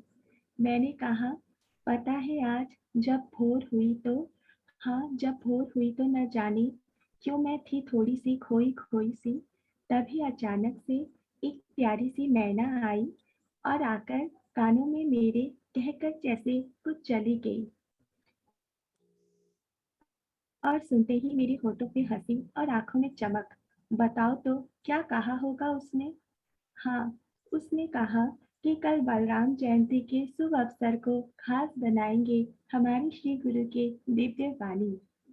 तो फिर ऐसा महसूस होना ही था ना। सच कहती हूँ सखी, मेरी श्री गुरु जब कहते हैं मानो, मानो मेरे लिए जैसे समय रुक जाता है। हर बात को इतनी खूबसूरत तरीके से वो समझाते हैं, न जाने कितनी उलझी हुई गुत्थी सुलझ जाती है। यूं लगता है बस कर लो अपनी आंखें बंद, और उनकी दिव्य और अद्भुत शब्दों को जो कानों में मानो अमृत घोल देते हैं, उन्हें अपने दिल से महसूस करो। वो हमें डुबो देते हैं इस तरह एहसासों के समुंदर में, जिस एहसास से मेरा हृदय अनजाना था। यूं लगता है जैसे चारों तरफ मेरे ही श्री गुरु की कृपा बरस रही है। जब जब उनको सुनती हूँ तब तक महसूस होता है उनकी दिव्यता का। कितना सच है, कितना सच है ये बात कि श्री राधा कृष्ण की करुणा शक्ति का आविर्भाव होता है श्री गुरु के रूप में। हाँ, जैसे मेरी श्री गुरु के रूप में हुआ है, जो भावों की बारिश आज भी जैसे अपने भावों की अपने खूबसूरत भाव भरी शब्दों की बारिश उन्होंने यूं इस तरह से की, जैसे लग रहा था जैसे न जाने कितनी खूबसूरत मोती बिखर रहे हैं चारों ओर। कितना खूबसूरत कहा उन्होंने। आसक्ति, आसक्ति से होता है, आसक्ति बढ़ती बढ़ती होती है भाव, फिर भाव से प्रेम, प्रेम ही होता, प्रेम में परिनिष्ठ होता है। तो आसक्ति, वो तो सबसे पहले है जरूरत। आसक्ति ही तो शुरुआत है। कितना खूबसूरत ये भी कहा उन्होंने कि हम हैं वो तो हम कभी नहीं गिनते हैं, फिर हम ये क्यों गिनते हैं कि हम हरिनाम कितना लिए। क्या कभी क्या कभी पहले सोचा इस तरीके से? हमेशा ये सोचा कि कितनी माला हुई, लेकिन ये ना सोचा अगर हम सांसों को नहीं गिनते तो हरिनाम को क्यों गिने हम, क्योंकि हर एक सांस में तो हरिनाम बसना चाहिए ना हमारा। ये एहसास दिलाया उन्होंने। कितना सही मायनों में यही तो है कि जो संसार के बातों से बिल्कुल लगता है अलग, कि जो इस भाव राज्य की बात, कि जो पतित है वो खुद को नहीं मानता है पतित, और जो नहीं है पतित वो मानता है खुद को पतित। जो योग्य है वो मानता है खुद को अयोग्य, और जो अयोग्य है वो मानता है खुद को योग्य। प्रेम प्रेम कहते हैं, जिसमें है प्रेम, नरोत्तम दास जो प्रेम की मूर्ति है, फिर भी वो कहते हैं कि प्रेम नहीं है उनमें। यही तो पैराडॉक्स है। और जब पढ़ता है प्रेम का भाव, तब प्रेम है, जहाँ प्रेम है वही दैन्य भाव है। और जब दैन्य भाव आता है तभी तो आता है हमें इस तरह का भाव कि हम किसी पर लुट जाते हैं, निछावर हो जाते हैं। तभी भी रहती है अतृप्तता। जब होगी उत्कंठा और व्यग्रता, तभी तो हटेगा कपट का पर्दा। और वो कपट का पर्दा बिना हटे कैसे हम करेंगे प्रवेश भाव राज्य में। और वो कपट का पर्दा हटाने की हर संभव कोशिश करते हो आप। स्वामिनी का विरह, स्वामिनी के विरह के बारे में जब आप कहते हो, स्वामिनी के विरह के बारे में जब आप कहते हो, तो कैसे न आए आंखों में आंसू। ऐसा इस तरह से तो किसी ने ना कहा कभी। क्या महसूस करती थी स्वामिनी जब होता था उस कृष्ण का विरह। उस विरह भाव में उस उस विरह भाव में किस तरीके से वो महसूस करती थी।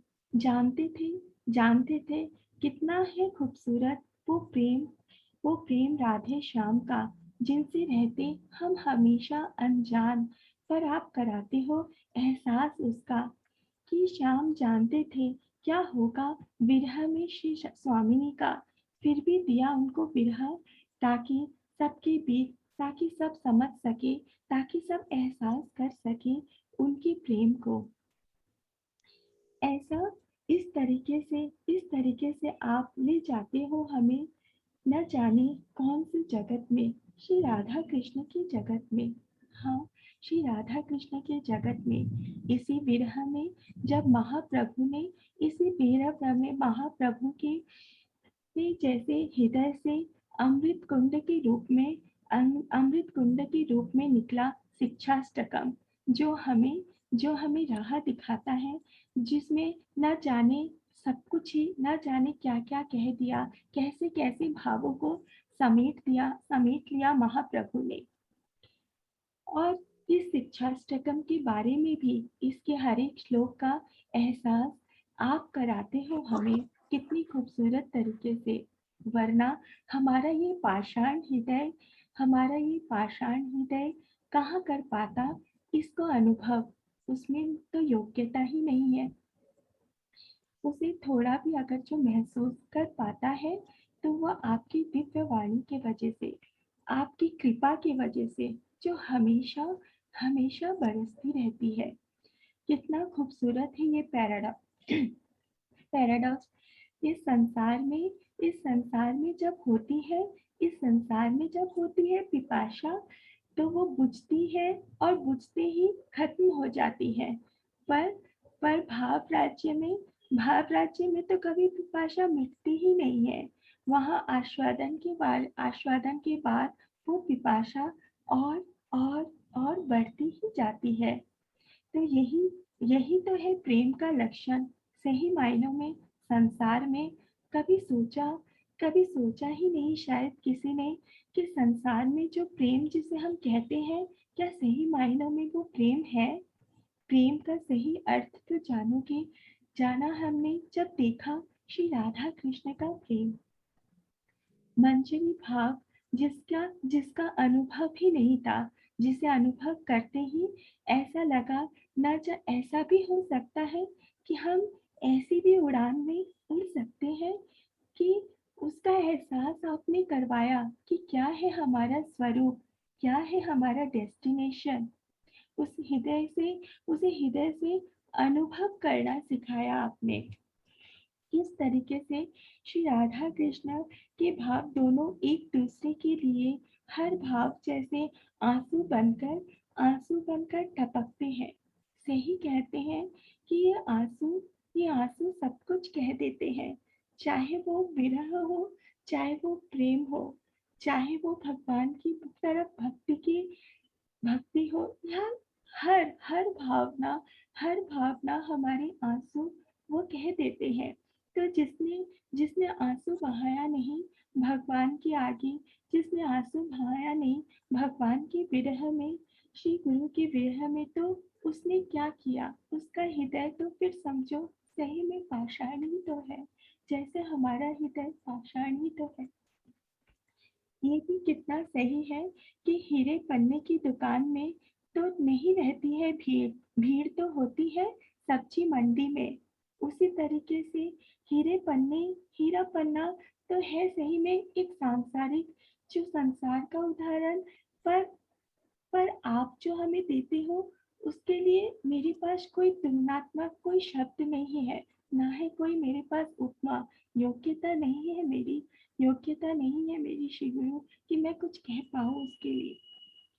बस इतना ही कहूंगी कि आप जो देते हो हमें वो है अनमोल, वो है ऐसा अनमोल खजाना जिसके लिए नहीं है मेरे पास कोई शब्द। बस महसूस होता है जब आप कहते हो, तब यूं महसूस होता है जैसे आपकी वाणी के रूप से फूलों की बारिश हो रही है। हाँ, फूलों की बारिश हो रही है श्री राधा कृष्ण के चरणों में। आपको कोटि कोटि धन्यवाद, प्रणाम, हरे कृष्ण। तो इस मार्ग पर केवल एक्नॉलेजमेंट रह जाता है, क्लेमिंग शून्य हो जाती है, और बद्ध जीवन अर्थात तो स्वयं को भोक्ता मानता है। सेल्फ सेंटर्डनेस में सब कुछ व्यक्ति क्लेम करना चाहता है, क्योंकि प्रेम राज्य में क्लेमिंग जीरो हो जाती है, केवल एक्नॉलेजमेंट ऑफ कृपा ही हमारे जीवन का फाउंडेशन, कृपा ही उसका स्ट्रक्चर, और कृपा ही उसकी प्रगति। कि कृपा भी एक्सटेटिक है, कृपा भी कोई स्टैटिक नहीं है, स्टेग्नेशन नहीं है। कृपा का प्रवाह सतत है, और जो सतत कृपा का प्रवाह अपने जीवन में अनुभव करता है, और कृपा का ही और अधिक कृपा के लिए व्यग्र रहता है, उसके जीवन में उसकी हर अवस्था एक एक्नॉलेजमेंट, ग्रेटिट्यूड, कृतज्ञता को ही व्यक्त करता है। तो जो व्यक्ति कृतज्ञ होता है उसके जीवन में एरोगेंस, अर्थात हिंदी में क्या कहते हैं एरोगेंस, उसके जीवन में विनम्रता का अभाव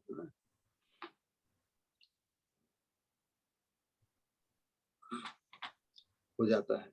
तो हमें विनम्रता, ह्यूमिलिटी, दैन्य भाव की रक्षा करते हुए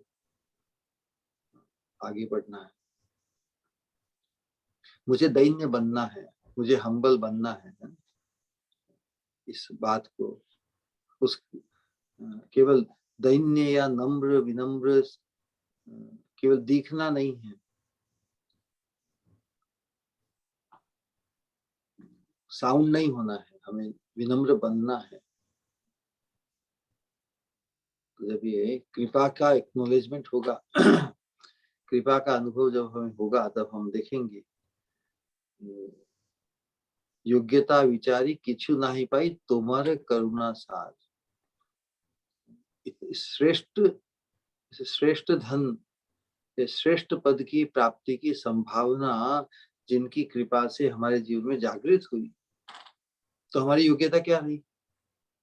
योग्यता विचारी किछु नहीं पाई, उस श्रेष्ठ पद की प्राप्ति की संभावना को उजागर करने वाले भगवान और महत्पुरुष श्री गुरुदेव, उनकी कृपा ही हमारे जीवन का सार है। तुम्हारे करुणा सार, करुणा ना हाईवे, आपकी करुणा ही मेरे जीवन का सार है, एसेंस है। ऐसा नहीं कि बस कृपा पाली अब तृप्ति हो गई। तृप्ति नहीं होने के कारण और कृपा की प्यास और पिपासा और भूख बढ़ गई, और कृपा मांग रहे। करुणा ना हाईवे, इतनी करुणा हुई है लेकिन ये पर्याप्त नहीं है। खूब कृपा हो गई, ठप हो गए, नो प्रोग्रेसिवनेस। परम कृपा, जब तक परम कृपा प्राप्त हो तब तक हम उसके लिए व्याकुल तत्पर व्यग्र रहेंगे। करुणा ना होइबे कांदिया कांदिया, प्राण न राखी बार।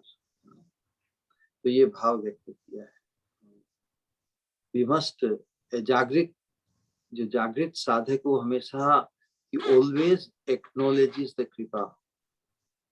तो जो एक्नॉलेजमेंट करेगा कृपा का, संसार में कुछ क्लेम करने के लिए उसके लिए कुछ ये भटकाव है नहीं, कोई भी रिस्ट्रिक्शन नहीं है। क्लेम करना चाहते हैं, अपने आप को ही भुक्ता मानना चाहते हैं, महेश्वर मानना चाहते हैं, और सबका कल्याण करने वाले हम। तीन कार्य जो भगवान ने अपने लिए लिए हैं, तो भगवान को हम रिप्लेस करना चाहते हैं। यही बद्ध जीवन है। इस पारमार्थिक जागृति होने से फिर हम कृपा का एक्नॉलेजमेंट सर्वस्व, सर्वत्र, हर अवस्था में, एवरीथिंग कृपा का ही एक्नॉलेजमेंट के रूप में अनुभूत होती है। कृपा का ही हम अनुभव करते हैं, और फिर क्लेमिंग हमारा समाप्त हो जाता है। क्लेमिंग समाप्त होते ही जो वास्तविक दैन्य है वो प्रकाशित हो जाता है। हरे कृष्णा कृष्ण कृष्ण हरे हरे, हरे राम राम। राइट आशीष? जी महाराज, बहुत बहुत धन्यवाद महाराज। अद्भुत टीचिंग्स आपकी, ईच एंड एवरी वर्ड, हर एक वाक्य, हर एक का बहुत अद्भुत और दिव्यता के सोपान को टच करता है, स्टार्ट से महाराज। बहुत धन्यवाद महाराज आपके इस अति मूल्यवान संग के लिए। हरे कृष्णा कृष्ण कृष्ण हरे हरे, हरे राम राम हरे राम, राम राम हरे हरे। हरे कृष्णा हरे कृष्ण कृष्ण कृष्ण कृष्ण कृष्ण हरे हरे, हरे राम राम राम राम हरे हरे हरे। हरे हरे हरे कृष्ण कृष्णा कृष्ण कृष्ण हरे हरे, राम राम हरे राम राम हरे हरे। प्रणाम प्रणाम श्री गुरु महाराज। की जय। Maharaj, we look forward to your Hare Krishna Maharaj ji, association दंडवत कल प्रणाम। महाराज, बलराम हरे जयंती पे। कृष्णा हरे कृष्णा हरे कृष्णा। महाराज कल बलराम जयंती पे we look forward आपके कृष्ण कथा के लिए महाराज आपसे। कल है ना, रविवार हाँ को? जी, हाँ महाराज। ठीक है, विल ट्राई। देखो, बलराम नित्यानंद प्रभु की, उनकी कृपा से भी जो कुछ वो बुलवाना चाहेंगे वही बोल पाएंगे। हमारी तो कोई योग्यता नहीं, कोई अधिकार है